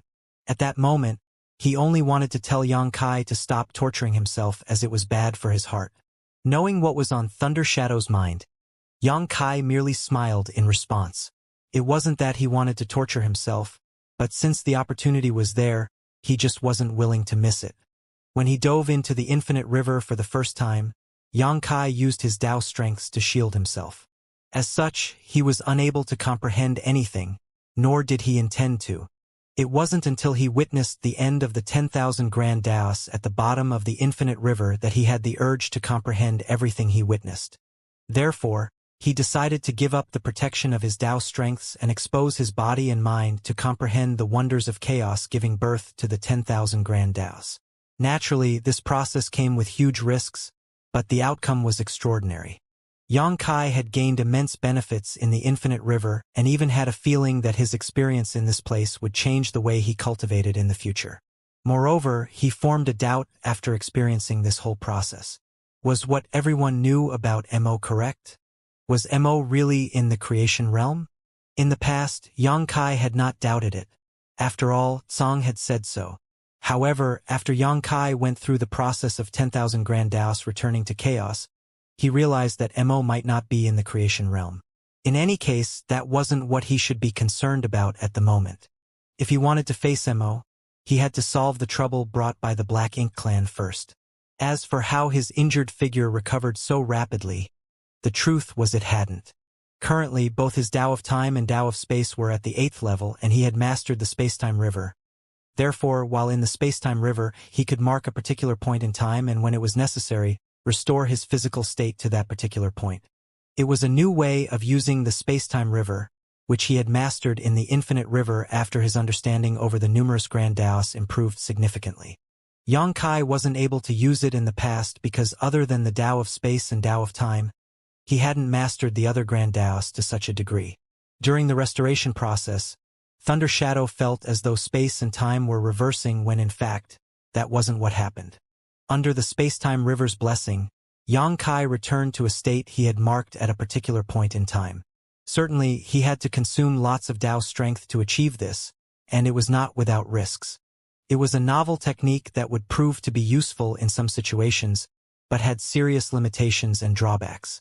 Then, Xianxia turned to look at the depths of the infinite river with a dark gaze. He believed that he had only seen the tip of the iceberg and there must be even more secrets in the infinite river. That was because when the 10,000 Tao strengths around him returned to chaos, he could clearly feel that something faintly resonated with him from the other end of the infinite river. However, he had to fully activate his Tao strengths to touch upon those endless wonders, so he didn't have time to pay attention to anything else. As he thought about it, he realized that the resonance was odd. Where did the resonance come from? Since time immemorial, the universe furnace had appeared many times and allowed many human cultivators to become ninth-order masters. However, no one had ever seen the universe furnace itself. Even the ninth-order old ancestors, who had lived for a very long time, had no idea what the universe furnace really looked like or where it was. The infinite river ran through the entire universe furnace world, and there was no doubt it was an important part of the universe furnace. Therefore, the resonance in the distance was certainly worthy of attention. Nevertheless, Xianxia didn't have time to explore it, for he had been held up in the infinite river for a long time already. He wondered about the outcome of the fight between humans and the Black Ink clan. After some calculations, he realized that the 9th Grand Tao evolution would take place soon. Once that happened, the universe furnace would close. It's time to leave. Certainly, he felt that it was a shame. If he had known beforehand, he would have immediately explored the infinite river the moment he entered the universe furnace. However, if he had done so, he wouldn't have acquired a supreme-grade open heaven pill. Trade-offs could not be avoided. And so, Xianxia led Thunder Shadow to dash upwards and soon left the infinite river. As he scanned the surroundings with his divine sense though, he was startled. Thunder Shadow hurriedly said, "There are calls for help everywhere. It seems that they've come across formidable enemies." Thunder Shadow had a communication bead that was used to contact others. He always brought it with him so that he could send or receive information at any moment. Nevertheless, humans' communication method was inferior to those of the Black Ink clan. Since he could receive a message that asked for assistance, it showed that the other party wasn't far away. "I'll ask them where they are," Thunder Shadow said. "There's no need for that." The moment Xianxia finished speaking, he charged forward in a particular direction, for he could already feel the fallout of battle. A moment later, his expression turned solemn. Although he had detected the fluctuations, he couldn't feel them clearly. As he moved closer though, he had a feeling that the fights were unusual. The battle was intense, and the auras were chaotic. Moreover, there were a lot of people on both sides, including royal lords and Ninth Order masters. Is this the final battle? Yang Kai had never expected that the situation outside had become so violent after he dove into the infinite river. Unbeknownst to him, his snatching of a supreme-grade open heaven pill was what set off this final conflict. After successfully stealing the pill, Yang Kai brought Thunder Shadow with him and snuck into the infinite river. The Black Ink clan certainly wouldn't give up searching for him, so they summoned more people over. On the other hand, humans had to deal with the increasing number of enemies. As such, more and more people on both sides gathered together. When the Chaos Spirit King joined in, everything flew out of control. If the Chaos Spirit King was the only issue, even though the humans would still be at a disadvantage, they could have still persevered. After all, Yang Shui, a new Ninth Order master, appeared out of the blue and seriously injured Xiaoyu. Nevertheless, when a new royal lord joined the battle, the humans fell into a perilous situation again. Immortality had arrived and joined his fellow Black Ink clansmen. That was what Yang Kai and Thunder Shadow saw when they reached the edge of the battlefield. Ouyang Lai was battling against Xiaoyu and two groups of territory lords who had formed four symbols formations. Xiaoyu had been wounded by Yang Shui, so he was no longer a match for Ouyang Lai on his own. Left with no choice, he summoned 8 territory lords, who then formed 2 battle formations and joined forces with him. There were more masters from the Black Ink clan than the human race to begin with, so 8 of them joining Xiaoyu wouldn't change the overall situation. Only then could they contend with Ouyang Lai and even gain the upper hand. Meanwhile, Yang Shui was fighting with the Chaos Spirit King on her own. As world force and chaotic force clashed, the situation was truly intense. Yang Shui was at a disadvantage, but she did her best to keep the Chaos Spirit King at bay. Yang Xiao and 5 Eighth Order Masters had formed a 6 Paths formation and were fighting with Mo Nai with the help of the Flowing Time Temple. But they seemed to be in a difficult situation. Other humans surrounded a particular place and fended off the Black Ink clan's attacks from all directions. Yang Kai could also sense the fluctuations of a human race master achieving a breakthrough in that direction, and he found the aura familiar. Xianxia. He's attempting a breakthrough. Only then did Yang Kai realize why the humans refused to retreat despite being at a disadvantage. They had to protect Xianxia, who was lucky enough to have acquired a supreme-grade open heaven pill. Yang Kai initially wanted to give Xianxia the spirit pill he had found, but now it seemed that it was no longer necessary. It was wonderful that Xianxia had his own opportunity, but it was terrible that he attracted the Black Ink clan's attention at the most critical moment of his ascension. Some of the things Yang Kai saw on the battlefield also surprised him. First of all, he hadn't seen Yang Shui for many years. As such, he was surprised to learn that his little sister was now a Ninth Order master. As her big brother, he was still at the peak of the Eighth Order, so while he was gratified, he was also a bit embarrassed. As he thought about it, he had done a terrible job as a son and as a big brother. Yang Shui was born because Yang Kai loved venturing into the outside world, so he couldn't keep his parents company most of the time. Furthermore, they usually wouldn't get any news on him for many years. Worried that they might learn about their son's death one day, they decided to give birth to another child, for they knew that they couldn't rely on their son. That was the reason Yang Shui was born. However, as her big brother, Yang Kai had rarely taken up any responsibility for her. He didn't keep her company when she was growing up, nor did he teach her how to cultivate when she was young. Even when she and Yang Xiao ventured into the outside world, he had never given her much protection. Now, just like him, Yang Shui had to join the war to kill the Black Ink clan, leaving their parents back in High Heaven Palace, waiting for their return. It was an awful fate for all of them. Apart from Yang Shui, Yang Kai was also surprised by Mo Nai. That guy was battling against Yang Xiao with his 6 Paths formation on the battlefield, and he had gained the upper hand. One had to know that Yang Xiao had the Flowing Time Temple's assistance on top of forming the 6 Paths formation with him as the core. How was it possible that Mo Nai was a match for them? Mo Nai was just a pseudo-royal lord, and he couldn't have possibly recovered from his near-death situation in such a short amount of time. In the folded space, Xianxia all but killed him, so under normal circumstances, a 5 elements formation should have been more than enough to restrain Mo. As Xianxia observed them for a while longer though, he became shocked. Mo wasn't as badly injured as Xianxia thought, and he was no longer a pseudo-royal lord. The power he was using showed that he was a true royal lord now. Did that bastard obtain a supreme grade open heaven pill? Xianxia was naturally displeased. It was true that good people would usually die young while a scourge would live a long life. It was a shame that he hadn't managed to kill Mo in the universe furnace's folded space back then. Nevertheless, at that time, Xianxia didn't expect that his actions would trigger the universe furnace's self-defense mechanism, sucking him into the universe furnace world and allowing Mo to survive. Presently, Thunder Shadow still crouched on Xianxia's shoulder, using his innate divine ability to conceal both of their auras. While looking in a particular direction then, he sent Xianxia a divine sense transmission. Second brother is over there. He was naturally aware of Feng Tianxi's existence. After all, they had come across each other on several occasions while fighting the Black Ink clan in the various Great Territory battlefields. However, it wasn't until he heard the conversation between Xianxia and Ouyonglai that he realized Feng Tianxi was Xianxia's human self. Xianxia nodded, for he saw Feng Tianxi as well. Presently, Feng Tianxi was part of Yangzhao's Six Paths formation.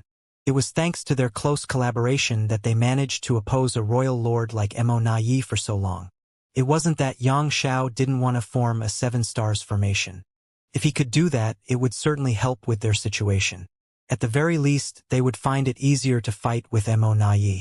Nevertheless, the human race had fewer people on their side as compared to the Black Ink clan, and all of them were tangled up in fights.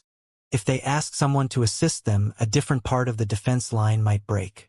Furthermore, it wasn't easy to form a 7 stars formation. If they were not close enough and couldn't collaborate tacitly, it would be better to stick to the 6 paths formation than forcibly try to form the 7 stars formation. At the very least, it was easier for Yangzhao to sustain the 6 paths formation. In general, things were not looking optimistic for the humans.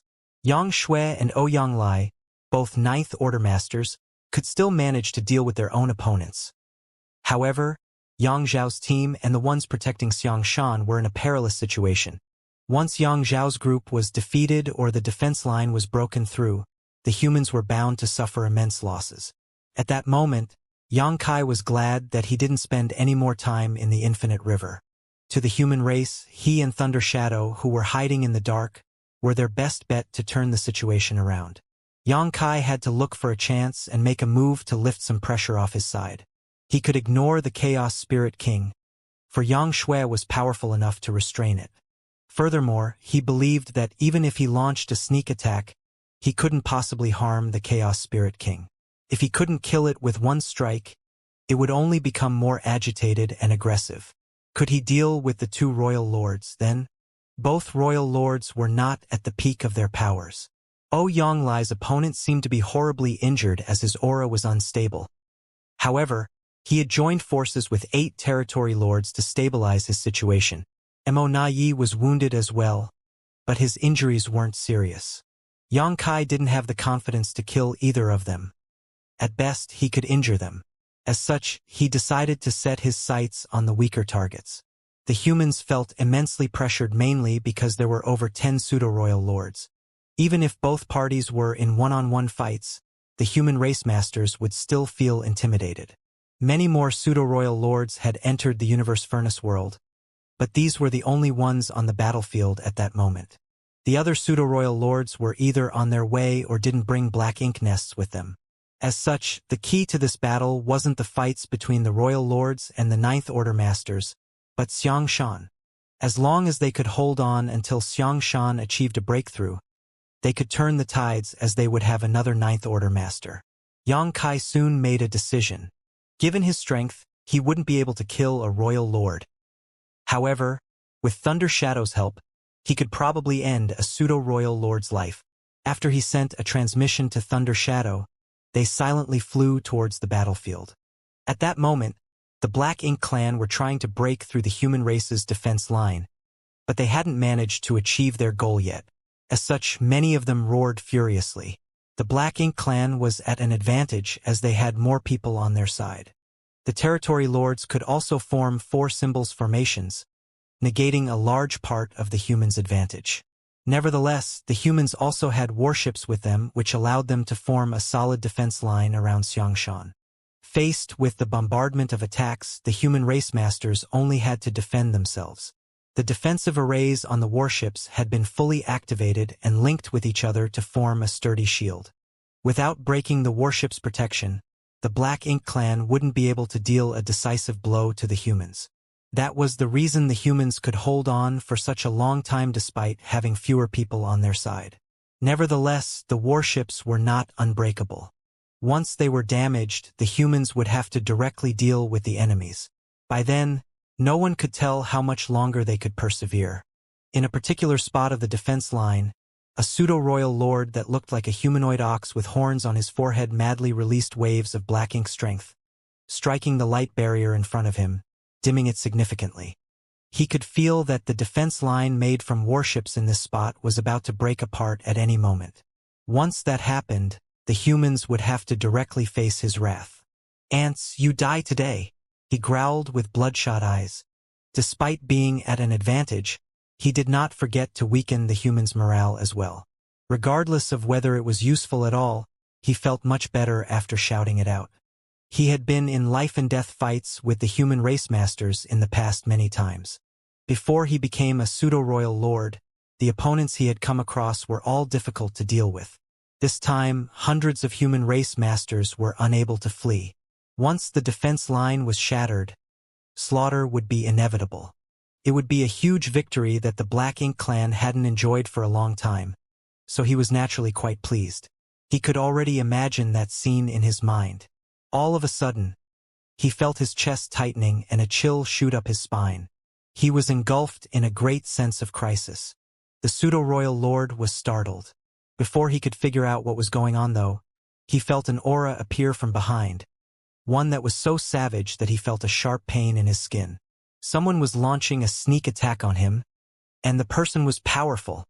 In an instant, the pseudo-royal lord realized what was going on. Before he could ponder on who stealthily attacked him or how the person approached him without his knowledge though, black ink strength around him exploded to form a protective cover and obscure his exact position. Nonetheless, his efforts proved useless.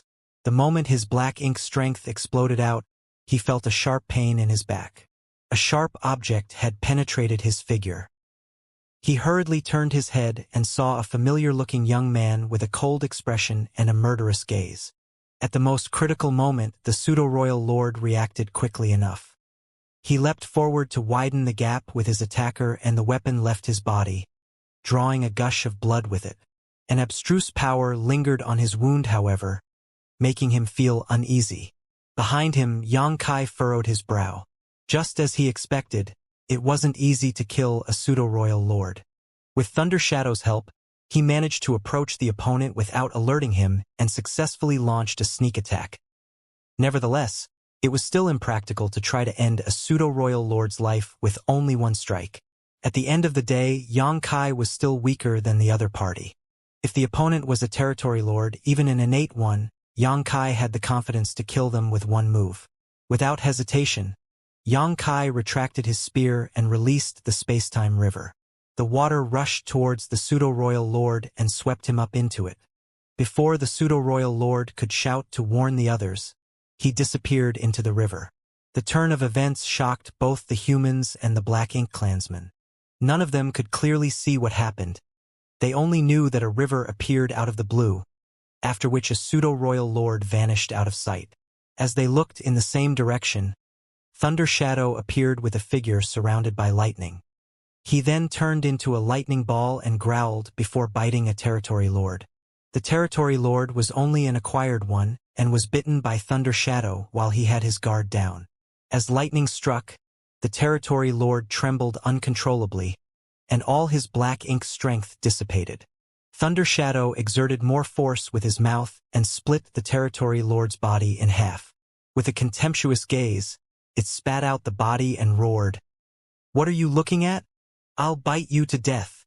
As soon as he finished speaking, he disappeared. When he reappeared, he was already in front of another territory lord.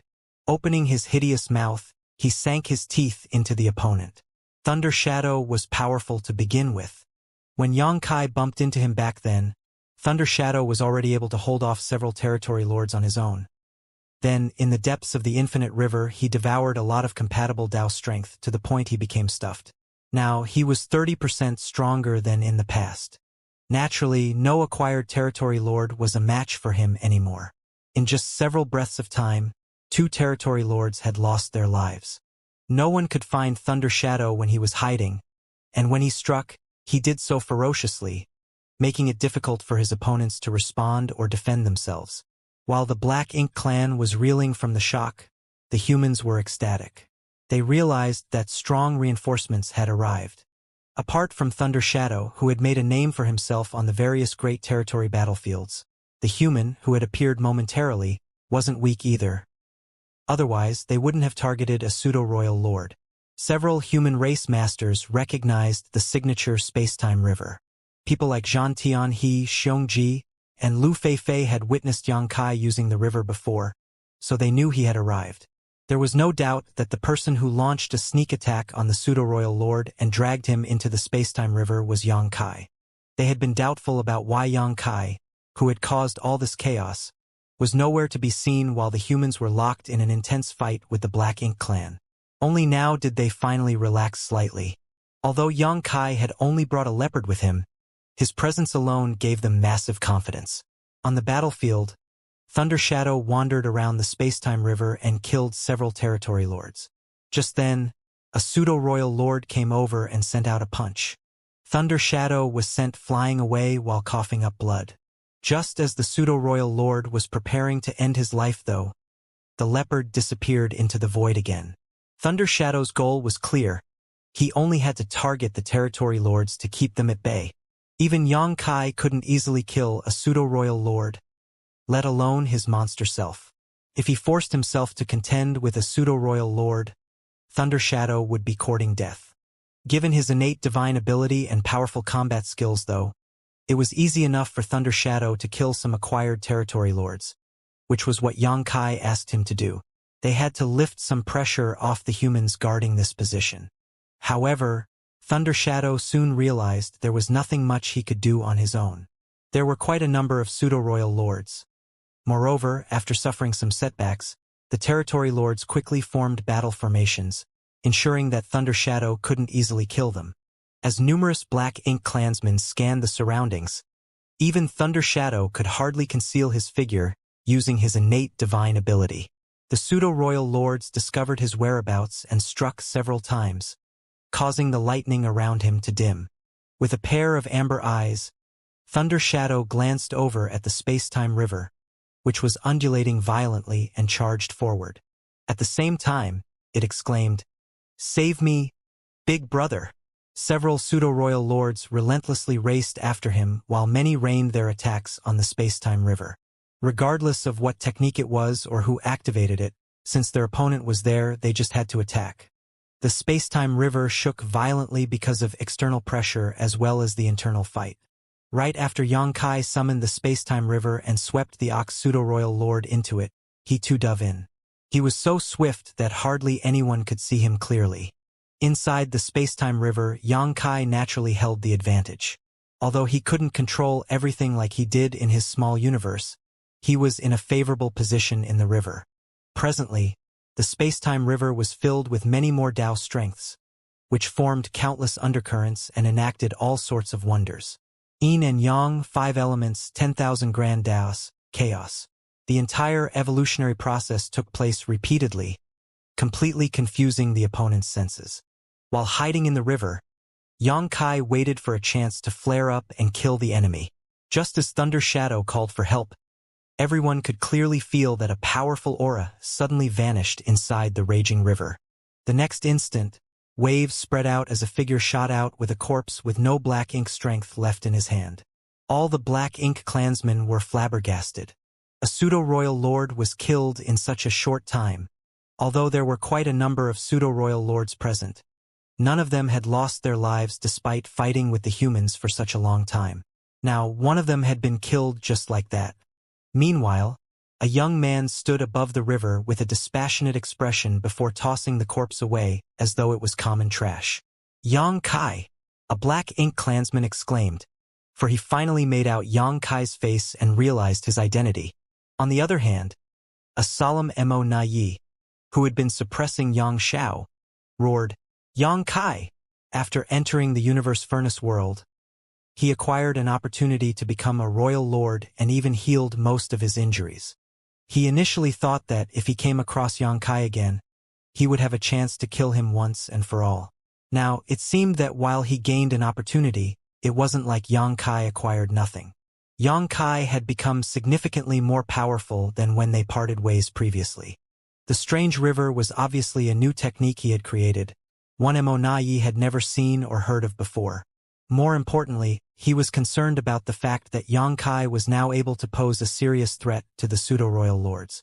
Although Yang Kai had killed Di Wu before, that was the result of many coincidences and specific circumstances. It wasn't a reflection of his true power. Mo Na Yi was deeply astonished. Yang Kai was already at the peak of the Eighth Order, so his power supposedly shouldn't improve any further in his lifetime. Nevertheless, contrary to common knowledge, Yang Kai's strength had increased tremendously. Such a person posed a huge threat to the Black Ink clan, so he had to be killed as soon as possible. Secretly, Mo Na Yi was glad that Yang Kai wasn't so capable yet when he dealt with him previously. Otherwise, he might have ended up in a miserable state, since he was only a pseudo-royal lord at that time. Unlike how heavy-hearted Mo Na Yi was, Yang Lai was elated as he cheered. "You finally showed up, you stinking brat." He initially thought that Yang Kai had lost his life since the latter had not appeared even after all this time. Now, it seemed that he shouldn't have worried about him, for Yang Kai was still alive and kicking. The moment he appeared, he even managed to end a pseudo-royal lord's life, which boosted the humans' morale greatly. "Big brother," Yang Shui called out as well. Yang Kai turned to look at her and put on a smile. "Focus on dealing with your opponent." An obedient Yang Shui replied, "Yes." Then, Yang Kai turned his head back and gently wiped the blood from the corner of his mouth. Although he held an advantageous position with the space-time river's help, he had to pay a certain price to kill a pseudo-royal lord in such a short time. Nevertheless, it was worth it. "Kill him," Mo Na Yi roared. Nothing good ever happened when Yang Kai was around, and this time was no exception. Yang Kai was undoubtedly a huge threat. Although the Black Ink clan was currently at an advantage, Yang Kai might be able to turn things around in some crazy way. If possible, Mo Na Yi would love to end Yang Kai's life with his own hands. However, he was unable to shake off Yang Xiao and the others, who were now relentlessly pushing back against him. Certainly, the Black Ink clansmen didn't have the guts to disobey Mo Na Yi's order. Several pseudo-royal lords rushed towards Yang Kai from different directions, locking their auras onto him before they even arrived. The pseudo-royal lords had learned their lesson, so they wouldn't dare underestimate Yang Kai. After they communicated with each other using their divine senses, they decided to use their most powerful moves altogether. Yang Kai snorted and called out to Thunder Shadow before retracting the space-time river. The next instant, Thunder Shadow activated his innate divine ability, after which both of them disappeared. "There!" a pseudo-royal lord growled while looking in a particular direction. He then pushed out a fist. In that direction, a battered Thunder Shadow reappeared. "Why did you hit me? Big brother isn't with me," he yelled while spitting blood, which made him look quite embarrassed. The pseudo-royal lord, who had struck Thunder Shadow, was startled, but in the next moment, he heard the sound of rushing water. He immediately turned his head and widened his eyes in disbelief. Yang Kai was already in a different spot as the river appeared abruptly before retracting. Like a gale gusting through leaves, over 10 territory lords were swept into the river this time. The next moment, Yang Kai took the river and ran away. While all the Black Ink clan masters shifted their attention to Yang Kai, Thunder Shadow activated his innate divine ability and fled. Mo Na Yi's expression changed drastically. Seeing that several pseudo-royal lords were now in a daze, he furiously roared, "Go after them!" Regardless of what kind of technique that river was, after a pseudo-royal lord fell into it, he died just a few breaths later. It was obvious that those territory lords were doomed. It was only then that the pseudo-royal lords came to their senses and raced after them. Nevertheless, how could they possibly capture or even catch up to Yang Kai? His figure flickered several times before he soon got rid of them. Mo Naye's expression changed again as he ordered, "Come back!" The pseudo-royal lords stopped in their tracks and returned at once. They looked grumpily at Mo Naye, who told them to chase after Yang Kai but then summoned them back the next moment. What the hell does he want? Mo Naye ignored those pseudo-royal lords while feeling vexed. The same thing happens every time. Whenever he had to deal with Yang Kai, despite being more powerful, he would always lose his temper. That was because Yang Kai could flee swiftly if he was no match for the other party. That was the reason Mo Naye had been putting up with him for such a long time. This time, he could no longer tolerate it or retreat. "Yang Kai!" he growled as his attacks intensified. Those in the Six Paths formation, which was led by Xianxia, felt immensely pressured in an instant. Still, they gritted their teeth and persevered. They were initially able to go against Mo Naye with 6 Eighth Order Masters joining forces. Moreover, they had the flowing Time Temple's help. However, at this moment they found it hard to hold on any longer. It was indeed hard to deal with an enraged royal lord. Yang Xiao and Yang Shui had spent a lot of military merits to modify and upgrade the flowing Time Temple, so it was now just as powerful as Dawning Light back then. Although the temple's defenses had been fully activated, it still shook violently and some cracks began to form. Meanwhile, Yang Xiao was equally furious. Mo Naye had been cursing at Yang Kai but raining the attacks on his adoptive son instead, which was outrageous. Was the adoptive son supposed to bear the brunt for his adoptive father? "Stop calling out to me. Do you think I'm your father or something?" Yang Kai's voice was heard all of a sudden. In the meantime, ripples formed in the void as the man returned with the flowing river in his grip. Right in front of everyone's eyes, he shook the river and cast away more than 10 figures. As they looked in that direction, they were shocked. Those figures were the territory lords that had been swept into the river earlier. However, in just several breaths of time, they had lost all vitality. They were still alive and kicking just moments ago. The problem was, there were no wounds on their bodies, and they appeared oddly at ease. It was as though their lives were snatched from them while they were asleep. The scene terrified the Black Ink clan. Since Yang Kai was able to kill a pseudo-royal lord with his strange river, there was no doubt that the territory lords that were drawn into it were doomed. What horrified them, though, was that they had no idea how those territory lords were killed. It was only natural that people feared the unknown. Yang Kai was able to slaughter those territory lords without much effort, which was why they were fearful. The moment Yang Kai reappeared, the pseudo-royal lords made a move as their powerful secret techniques swept across the void. Yang Kai's figure flickered as space principles undulated. Although he was struck several times, he still managed to break the siege and flee from the attacking pseudo-royal lords. While spitting blood, he charged forward in a particular direction. In that direction, more than 10 territory lords who had formed different battle formations felt deeply distressed. It was apparent to them what Yang Kai was up to. They had just witnessed their clansmen's deaths, and their corpses were still warm. They certainly wouldn't want to die along with them. Seeing that Yang Kai was about to reach them, these territory lords hurriedly tried to run away. Just then, Thunder Shadow, who had gone into hiding amidst the chaos earlier, reappeared abruptly with a figure surrounded by lightning. With him as the center, a gigantic lighting ball exploded and formed a giant web. In an instant, the territory lords stiffened. At the same time, the human race masters in that direction cast their divine abilities and secret techniques at those territory lords. The humans were in a passive position a while ago because they had to form a defense perimeter to protect Xianxia. As such, they were unable to move around. Faced with the bombardment of attacks, they could only focus on defending themselves. Fortunately, with the warship's protection, they managed to hold on. Now that there was a chance to make a move, they certainly wouldn't hesitate to do so. The moves from Thunder Shadow and the human race masters ensured that the territory lords were unable to run away, and the instant Yang Kai arrived, he swept those territory lords into the river. A heartbroken Mo Na Yi roared, "Yang Kai, you dare?" Across from him, Yang Xiao and the others in the Six Paths formation were in a perilous situation as they felt even greater pressure from their opponent. Yang Xiao secretly lamented, thinking that he was there to bear Mo Na Ye's wrath in his adoptive father's stead.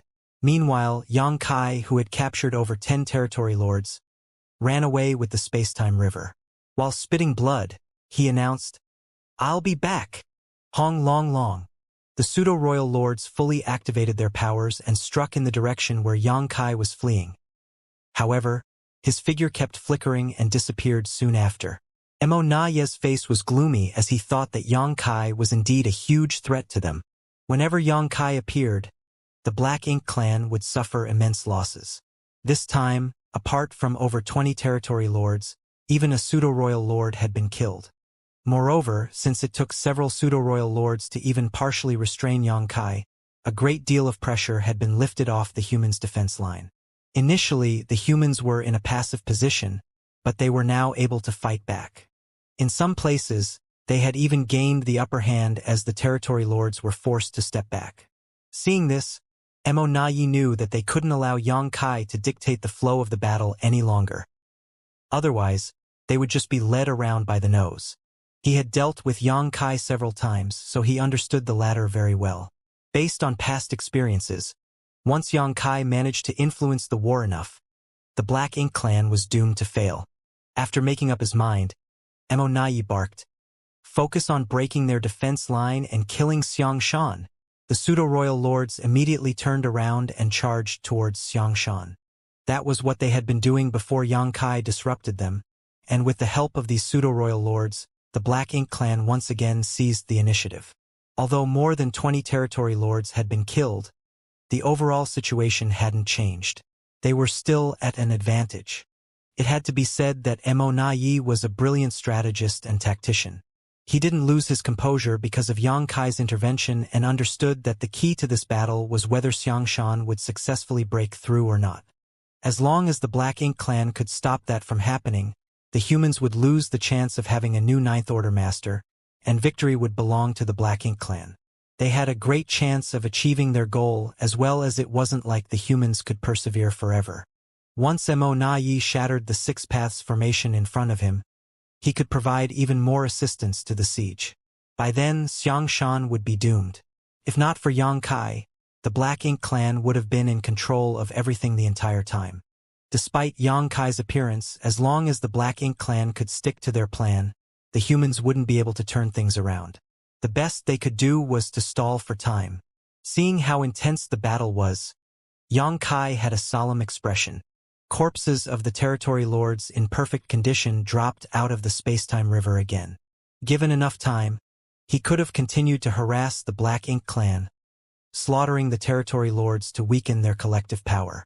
Nevertheless, as he observed the battlefield, he knew that time was running out. It wasn't that something had happened to the defense line surrounding Xianxia. Before his arrival, even though the humans were at a disadvantage as they had fewer people on their side, they were able to resist the bombardment of attacks from the enemies. Since more than 20 territory lords had been killed, they felt less pressured. The problem was with Yang Xiao and his Six Paths formation. After all, they were dealing with a true royal lord. Despite having the flowing time temple's help, they were still no match for Mo Na Yi. It was already commendable that had held on until now. At that moment, the flowing time temple was about to collapse. While Yang Xiao was pale, some people around him spat blood and their auras plunged. These 6 Eighth Order masters were a complete entity. If one of them collapsed, the entire battle formation would come apart. When that happened, Mo Na Yi would be able to kill all of them. Mo Na Yi could tell that they were on their last legs, so he bombarded them with attacks that were as violent as a storm. At the same time, he growled through clenched teeth, "Yang Kai, I heard that he's your adoptive son. Are you going to just watch as I kill him?" They had been contending with each other for years, but even if he couldn't kill Yang Kai, he had the confidence to slaughter his adoptive son. In the void, Yang Kai arched his brow. Is he trying to provoke me? What is he trying to achieve? What's the point of him provoking me at this point? Is he worried that I'll target those territory lords instead? Is that why he's forcing me to confront him to pin me down? It's possible. However, Yang Kai knew that he mustn't underestimate Mo Na Yi, who was not only very patient, but cunning. Over the years, he dealt with Yang Kai directly a few times, so it was obvious he was up to something by trying to provoke him under these circumstances. Regardless of what his intention was, Yang Kai had no choice but to help. Yang Xiao and his Six Paths formation were on their last legs. As Mo Na Yi rained attacks down on them, the battle formation would fall apart at any moment. As Yang Kai guffawed, he stepped forward and bellowed, "You only know how to bully a child? Why not ask his father first?" Yang Xiao rolled his eyes when he heard that. He was an ancient dragon who was several thousand years old, after all. How could his adoptive father call him a child? As Yang Kai brushed past the defense line, he released and retracted the space-time river like it was a whip, after which several territory lords were swept into it.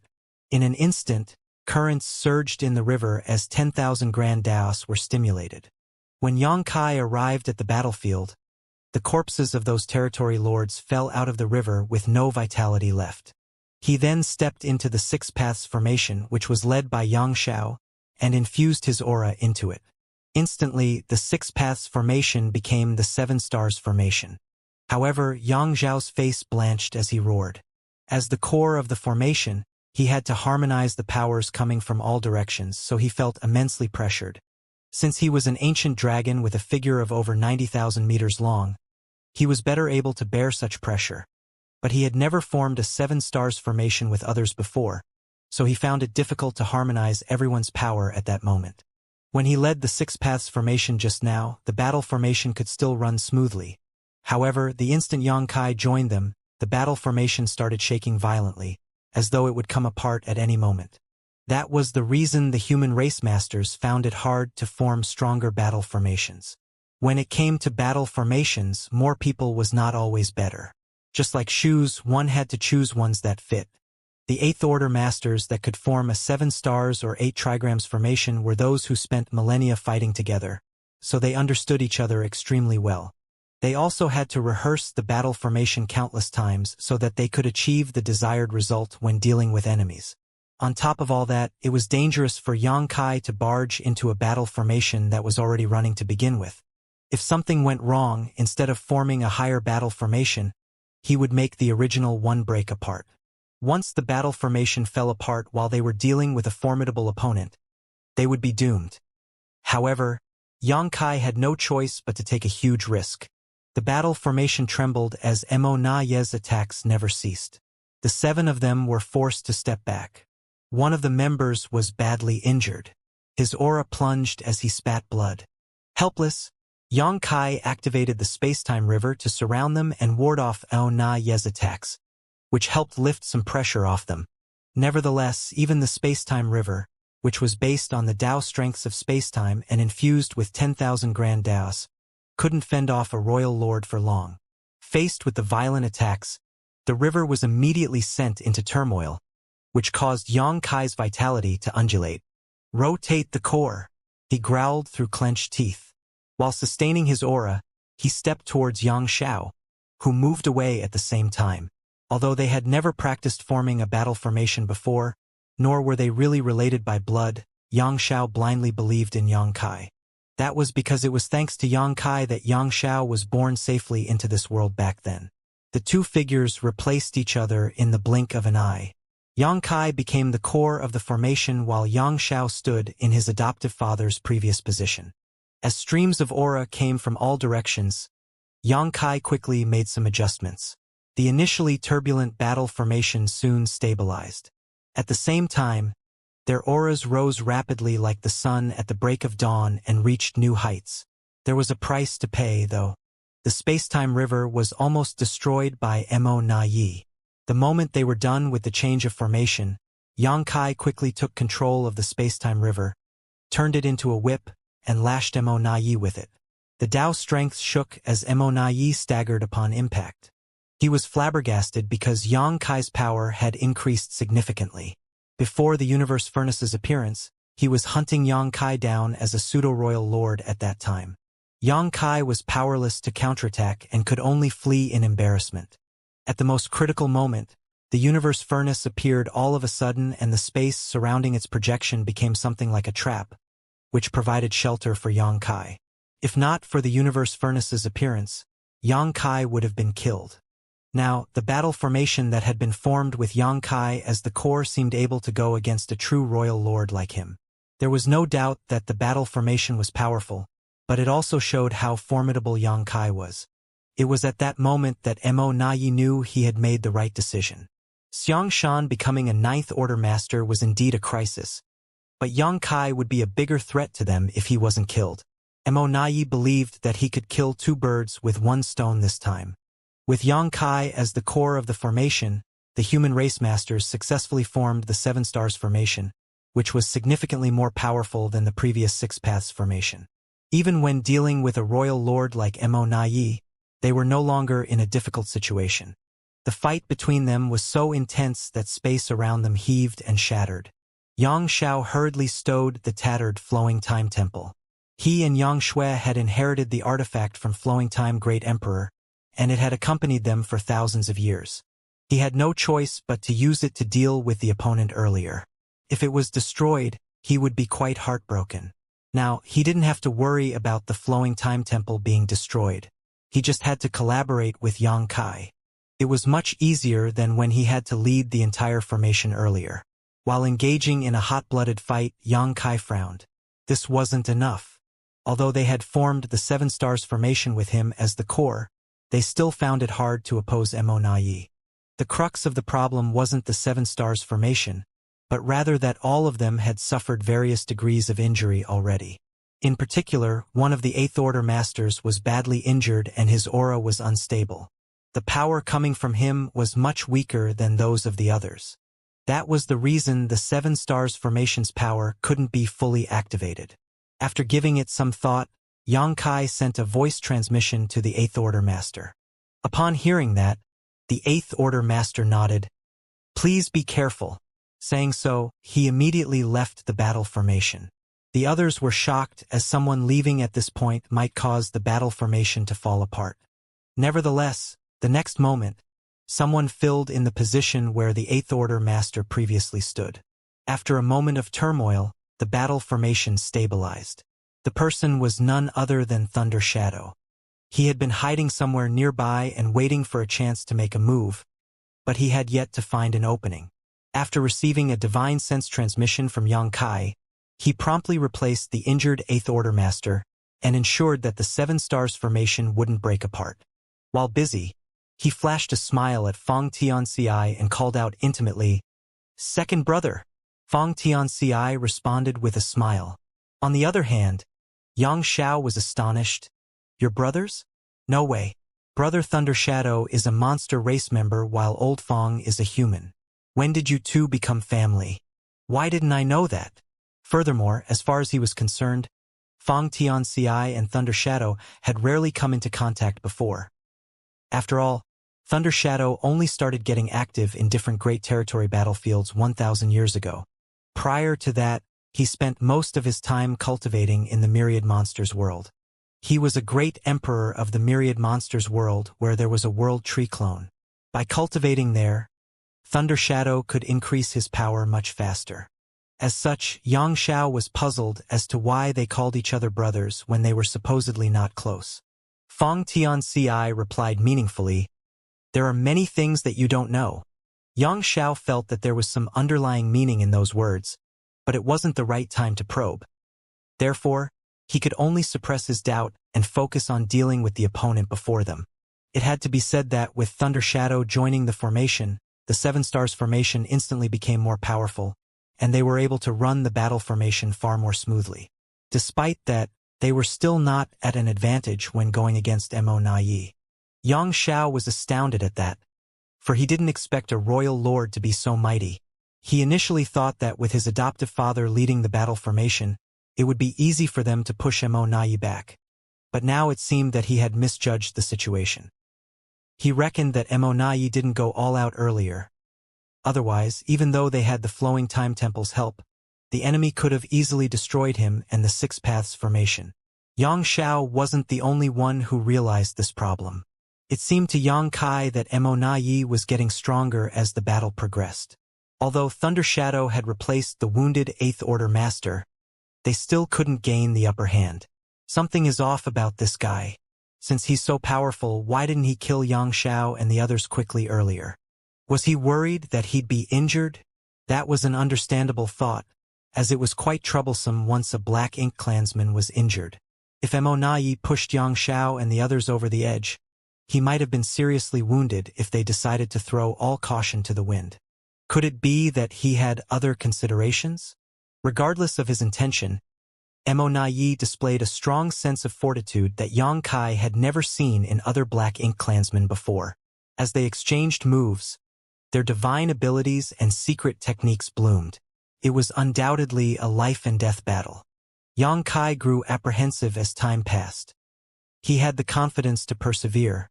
After all, he was used to this kind of combat. Xianxia as a Dragon Clan member would be fine too. As a monster race member, Thunder Shadow could hold on as well. Nevertheless, the other 8th Order Masters wouldn't be able to last long. Not even his human self, Fang Tianci. They were injured to begin with, so if the intense battle dragged on, their wounds would only exacerbate. Therefore, they had to deal with Monai quickly. It was extremely difficult to kill him, for he was a royal lord. As such, they could only try to injure him and force him to retreat. After making up his mind, Yang Kai shouted, "Blood Crow!" In the defense line surrounding Xianxia, a figure looked up in Yang Kai's direction with bloodshot eyes. His body was covered with a red aura, and he gave off a mad and bloodthirsty vibe. It was none other than Blood Crow. With a smug expression, he grinned. "Have you finally realized how important I am?" Yang Kai replied solemnly, "Cut the crap and come over here." "Fine, fine." Blood Crow shrugged and exploded the next moment. He turned into countless blood-colored crows and brushed past the Black Ink clansmen. Monai's expression changed drastically when saw this and yelled, "Stop him!" Without the need for him to give an order, the Black Ink clansman made a move the moment Blood Crow tried to break through the siege. Divine abilities and secret techniques were cast, after which half of the blood-colored crows were killed. The remaining half successfully fled before they came together and transformed back into Blood Crow. He smiled contemptuously. "Do you think you can stop me?" The next instant, he charged towards Yang Kai. Monai directly pushed out a palm at Blood Crow, one that seemed to cover the entire void. Since he had realized Yang Kai's intention, he certainly wouldn't allow Blood Crow to come over. "In your dreams!" Yang Kai roared and surged his power before whipping Monai's wrist with the space-time river. As both parties clashed, the Seven Stars formation shook while Monai staggered. Seizing the chance, Blood Crow approached Yang Kai and announced, "Dawn's Blood Crow joins the formation. Come!" Yang Kai adjusted the battle formation as he led Blood Crow's aura to integrate. The Seven Stars formation instantly became the 8 trigrams formation, and their collective power had increased by more than 30%.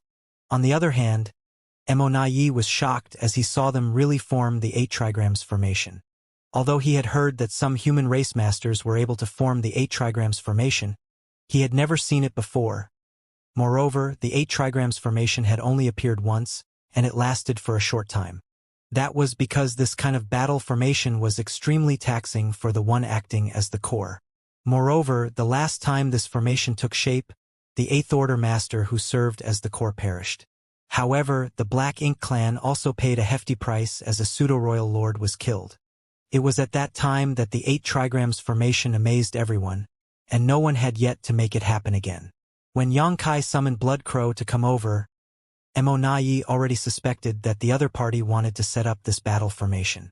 After the Black Ink clan failed in their attempt to stop Blood Crow, Monai still hadn't lost hope though. It was extremely difficult to establish the 8 trigrams formation, and even Yang Kai might not be able to create this miracle.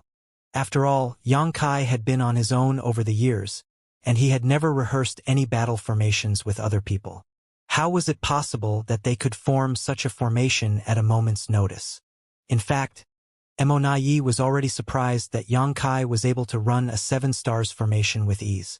But now, the 8 trigrams formation was right before his eyes. Those 8 figures had their aura closely connected, and they appeared even more intimidating than a royal lord like him. At that instant, Emonayi knew that he was in trouble.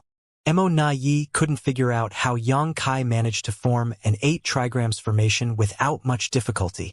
Before Yangkai summoned Bloodcrow, Emonayi was in control of everything, including besieging Xianxia and suppressing Xiao and the others in front of him.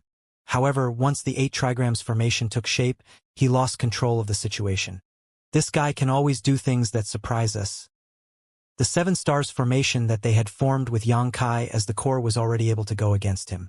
Now that the 8 trigrams formation had been established, they appeared even more intimidating. How was Emonayi supposed to be a match for them? He almost couldn't contain the urge to use the trump card. Xiao Yu was the one who set up the trump card, in fact. It was meant to be used at the most critical moment to ensure that they would win this battle, and was the reason Emonayi was confident about destroying Xianxia and Yangkai at the same time. Nevertheless, if he used his trump card now, he certainly could stop Xianxia, but Yangkai would likely escape. In that case, all the waiting and forbearance would be for naught. If he only wanted to kill Xianxia, he could have used his trump card early on. He had been tangled up with the humans because he was waiting for Yangkai to appear, as he was certain that the latter would come. Just as he expected, Yangkai arrived, although slightly late, but everything was still going to plan. Compared to Xianxia, Emonayi had a greater desire to kill Yangkai. He had a feeling that if he allowed Yangkai to live, he would prove to be a bigger threat than Xianxia becoming a 9th Order master. Everything was within his control before the 8 trigrams formation came into existence, which disrupted his arrangements. After a moment of hesitation, Emonayi suppressed his uneasiness, for it wasn't time to spring his trap yet. Although Yangkai had managed to form the 8 trigrams formation, it wasn't easy to kill a royal lord like him. As such, Emonayi still had a chance to achieve his goal. Furthermore, no one was certain how long the 8 trigrams formation could last. How long could Yangkai, as the core, sustain such an arduous battle formation? Once he collapsed, the 8 trigrams formation would naturally fall apart. At the thought of this, Emonayi stopped being aggressive and started defending himself instead. Faced with the bombardment of attacks, he was forced to retreat. Although he appeared to be in a difficult situation, he didn't suffer any injuries. Across from him, Yangkai couldn't help complimenting Emonayi in secret, for his opponent had made the right decision. If one wasn't a match for the enemy, he shouldn't fight with them head-on. If he were Emonayi, he would have made the same decision. Sometimes, being defensive was more effective than being aggressive. It was fine if your opponent was only on par with you, for as long as one could stall for time, the more aggressive one would generally run out of strength sooner. Since Yangkai had to adjust and harmonize everyone's aura to sustain the 8 trigrams formation, he felt immensely pressured.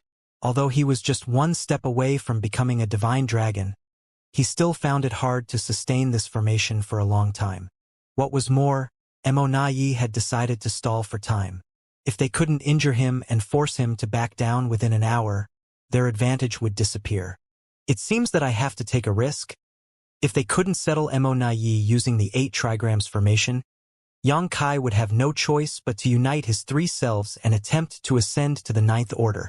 Wu Kuang was the one who taught him the 3 selves source reconstitution art, which was a technique devised by Shi to break through the shackles of the open heaven realm method. No one had ever cultivated it since its invention though, so no one could give Yangkai any valuable insight. How was he supposed to unite his 3 selves? Could he really break his shackles and ascend to the 9th Order by doing so? Yangkai didn't have the answers to those questions.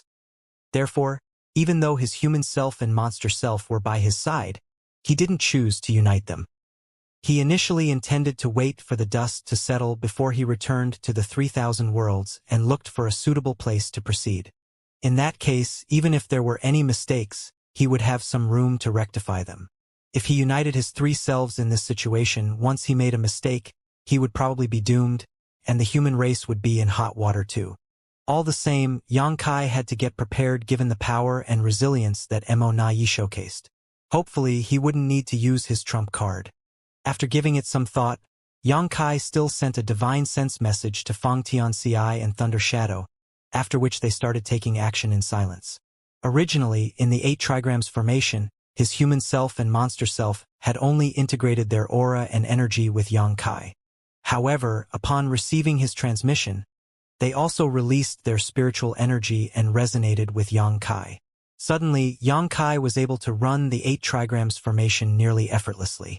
Meanwhile, the gazes of Thunder Shadow and Fang Tianxia became hollow as though their souls practically left their bodies.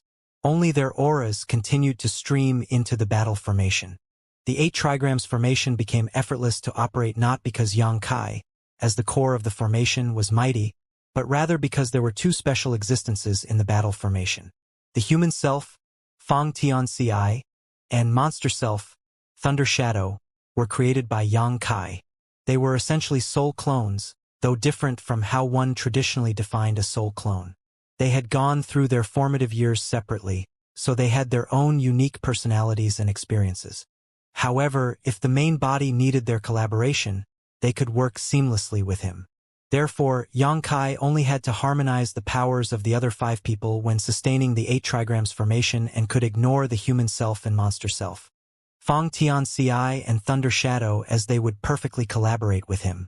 In other words, Yang Kai was controlling an 8 trigrams formation with the difficulty of a 6 paths formation. Furthermore, Yang Xiao and Blood Crow were part of the battle formation, whom he was very familiar with and had a high degree of trust with, which made the collaboration easier. If it was anyone else other than Fang Tianxia and Thunder Shadow, Yang Kai wouldn't have been able to pull off such a feat. By resonating their very souls with Yang Kai, Fang Tianxia and Thunder Shadow had basically surrendered themselves to him, allowing the main body to take control of their actions entirely. That was the reason they were able to run the 8 trigrams formation far more smoothly. Mo Na Yi was stunned when their attacks suddenly intensified. Not having expected their power could still increase at this point. Given his acute insight, he could naturally see the crux of the problem, which was why he was astonished. Is Yang Kai that trustworthy? 2 people in the battle formation have practically abandoned their own will and turned into a simple source of energy for him. If Yang Kai held even the slightest ill intentions towards them, he could kill them with a thought. Certainly, Mo Na Yi was envious of the fact that the humans were so united. The Black Ink clan were no match for them in this regard. Although they all came from the most supreme being, they were selfish. Mo Na Yi was no different. If he was not selfish, he wouldn't have become a pseudo-royal lord and eventually a royal lord. And so, he gritted his teeth and held on while madly releasing his Black Ink strength to fend off the intensifying rounds of attacks. Even if he couldn't contribute to the battle anymore, Mo Na Yi wouldn't want to make a mistake either. As such, he decided to persevere and wait for the right opportunity. Meanwhile, Ouyang Lai was dealing with Xiao Yu and 2-4 symbols formations formed by the territory lords on his own. Despite that, he remained brave and ferocious. As his violent power surged, Xiao Yu and the 8 territory lords could hardly counterattack, leaving them in a perilous situation. It was thanks to Yang Shui that Ouyang Lai was able to pull off this display. If Yang Shui hadn't stealthily approached Xiao Yu and injured him, Ouyang Lai would have only been able to deal with the latter instead of fighting with a royal lord and 8 territory lords at the same time. While in an intense battle, he still paid some attention to the entire battlefield. When he saw that Yang Kai had successfully set up an 8 trigrams formation to suppress Mo Na Yi, he was ecstatic, but he soon became worried. An 8 trigrams formation was extremely draining for the one acting as the core, so even Yang Kai couldn't persevere for long. To suppress a royal lord, Yang Kai had to be in top condition at all times. Otherwise, the opponent might turn things around. It was a challenge for Yang Kai as well as the other members of the 8 trigrams formation. An anxious Ouyang Lai couldn't help but roar. Still not done yet, Big Head Xiang? A long time had passed, but Xiangshan still hadn't achieved a breakthrough. Although there were some obstacles when Ouyang Lai attempted his own ascension, he didn't take nearly this long. Given their situation, if the humans wanted to win this fight, they had to pin their hope on Xiangshan. As long as Xiangshan could make it to the 9th order, they could turn the situation around and slaughter the enemy forces here. They might even be able to kill the two royal lords. However, Xianxia had to disappoint them. He was touted as a rare talent, but he couldn't achieve an ascension as quickly as he should. Ouyang had clearly lost his temper. Otherwise, he wouldn't have bothered Xianxia at such an important moment. He could feel that Xianxia's aura was unstable, hovering around the peak of the 8th order but unable to break through to the 9th order. That was why Ouyang was so frustrated. With the help of a supreme-grade open heaven pill, it supposedly wasn't difficult to make it to the 9th order. At the very least, it wasn't too hard for him. At that moment, Xianxia was also aggrieved. He didn't expect to face so many obstacles when attempting a breakthrough. Undoubtedly, Xianxia was the one who set off this fight when he snatched a supreme-grade open heaven pill. Nevertheless, Xianxia was the one who escalated events when he accidentally revealed his aura while attempting a breakthrough. If his breakthrough was successful, they could destroy the Black Ink clan present. However, if this dragged on, the situation would only worsen for the humans. He naturally wanted to shatter his shackles and make it to the 9th order as soon as possible. Nonetheless, the hidden damage left over from when his order regressed back then was more severe than he thought. Although he eventually managed to make it to the 8th order again, the boundary wall in his small universe seemed to have thickened. That was the reason ordinary-grade open heaven pills were useless to him. Supposedly, someone like him didn't need a supreme-grade open heaven pill. He only needed some ordinary-grade open heaven pills to break the bottleneck and ascend to the 9th order. If the boundary walls of other 8th order masters were like a thin membrane, his boundary wall was akin to a meter-thick metal wall. Since the boundary wall in his small universe was so thick, the medicinal efficacies of ordinary-grade open heaven pills were useless to him. Although a supreme-grade open heaven pill was indeed effective, it still took time to break down the boundary wall. Unfortunately, the thing the humans were most lacking right now was time. Supreme-grade open heaven pills were undoubtedly the best opportunities in the universe. Xianxia could clearly feel that, with the help of the supreme-grade open heaven pill, the thick boundary wall surrounding his small universe was slowly dissolving. When it was destroyed, he would make it to the 9th order. However, up until now, only 70% had been broken down. The remaining 30% was still stopping his small universe from expanding, which made it impossible for him to break through. Although he was anxious, there was nothing much he could do. If he gave up, the humans would no longer be in a passive position. At the very least, they would no longer need to surround and protect him. Nevertheless, if he gave up now, the supreme-grade open heaven pill would be wasted. In this kind of situation, how could someone like him, a mere peak 8th order master, do anything to turn things around? Only by ascending to the 9th order could he help the human race destroy the Black Ink clan here. Just like Ouyang, Xianxia was equally anxious, but there was nothing he could do. As such, he gritted his teeth and madly pushed his strength to refine the open heaven pill's medicinal efficacies in the hope that the boundary walls in his small universe would dissolve faster. In a particular spot of the defense line made up of human race masters, 5 8th order masters, who had previously parted ways with Xianxia, formed a 5 elements formation to ward off the enemies. Presently, Tianxiu, who was an old veteran 8th order master, served as the core of the formation while Zhan Tianhe, Xiongji, Lu Feifei, and Lin Wu supported him. Apart from Lin Wu, who ascended to the 8th order inside the universe furnace world, the others were already 8th order masters before arriving in this place. As such, the battle formation they had established was fairly powerful. As they fought though, Lin Wu suddenly sent a transmission to everyone. "I'm worried that senior brother Yang and the others might not be able to hold on for long." Before he brought this matter up, the others didn't give it much thought. But now, even Lu Feifei worriedly spoke up. "The 8 trigrams formation is too draining for those in the formation." When Xianxia successfully formed the 8 trigrams formation, the humans were just as surprised as the Black Ink clansmen. However, because the core was Xianxia, a legendary figure who could make the impossible possible, they quickly accepted the situation. Although the battle formation had been established though, no one could tell how long it could last. Everyone could see that, which was why Mo was stalling for time and Ouyang blew his top. Tianxiu chastised them by saying, "Don't get distracted. Focus on dealing with the enemy in front of you. At this point, they had to concentrate on warding off the Black Ink clan instead of worrying about others. If the enemy managed to break their defense, Xianxia would be in danger.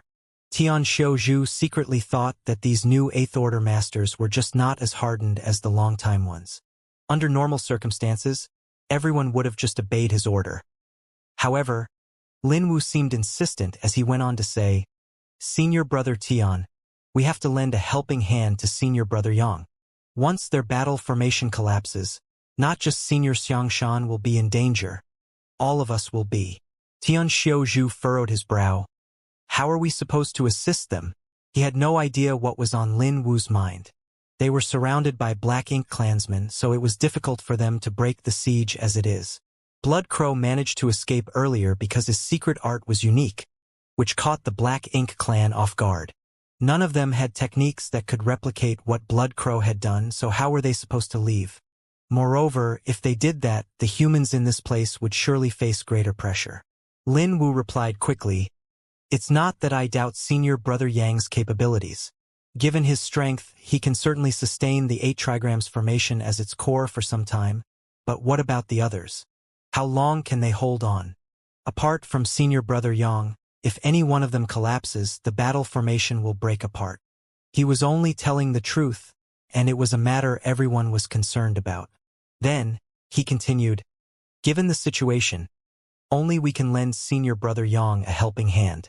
If we don't come up with a way, do we wait until the 8 trigrams formation falls apart?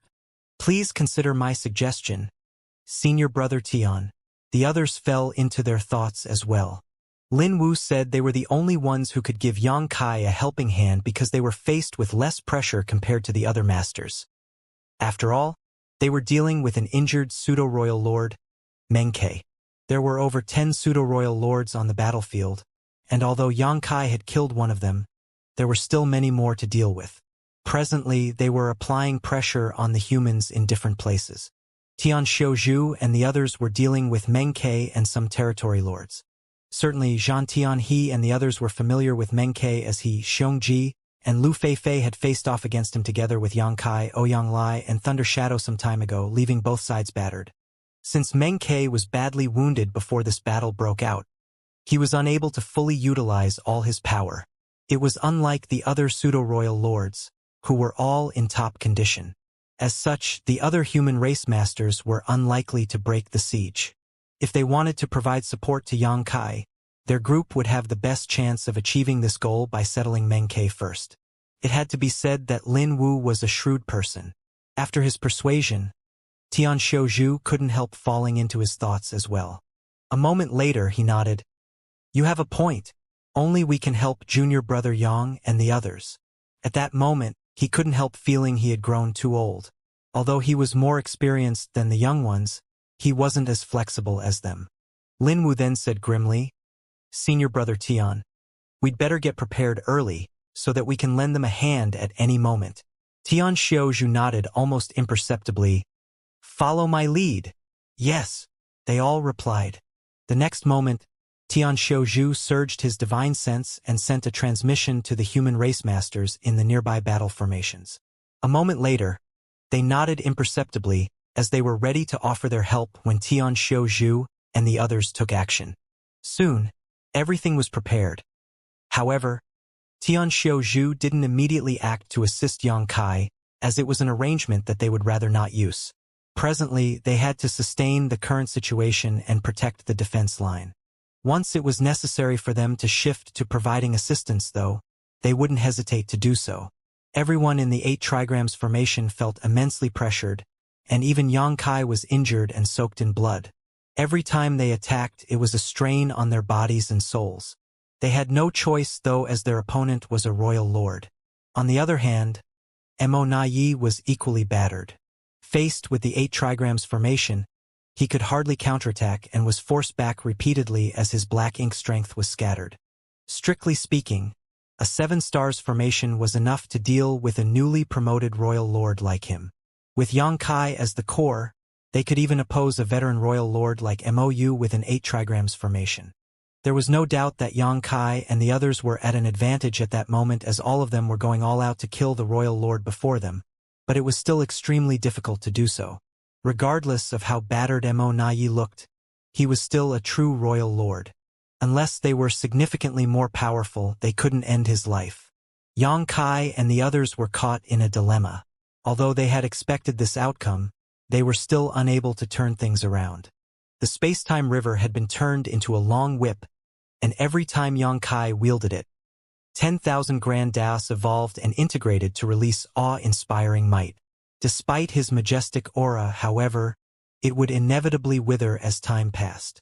When the 8 trigrams formation started showing signs of weakening, a battered Mo Nai guffawed, "Yang Kai, if you can't kill me today, you will die." Yang Kai glared at him without saying anything and wielded his whip. The attack was supposed to be fierce, but it became sluggish all of a sudden. In the battle formation, one of the 8th Order Master was no longer able to hold on as he tipped his head back and sprayed out a mouthful of blood. At the same time, his aura plunged. He had been holding on for far too long. Over thousands of years, humans had always formed battle formations to deal with their enemies. However, an 8 trigrams formation of 8th Order Masters had only appeared once before today. At that time, the formation only lasted for 20 breaths, after which the 8th Order Master who served as the core perished while the other 7 were seriously wounded. Their sacrifice was not in vain, though, as they managed to kill a pseudo-royal lord and several territory lords. Since then, the 8 trigrams formation had never appeared again on any battlefield until Yang Kai managed to pull off this feat this time. They had been holding on for an hour. Although Yang Kai, as the core of the formation, had borne half the pressure, the others didn't have it easy. The pressure didn't only come from the battle formation, but also Mo Nai's attacks.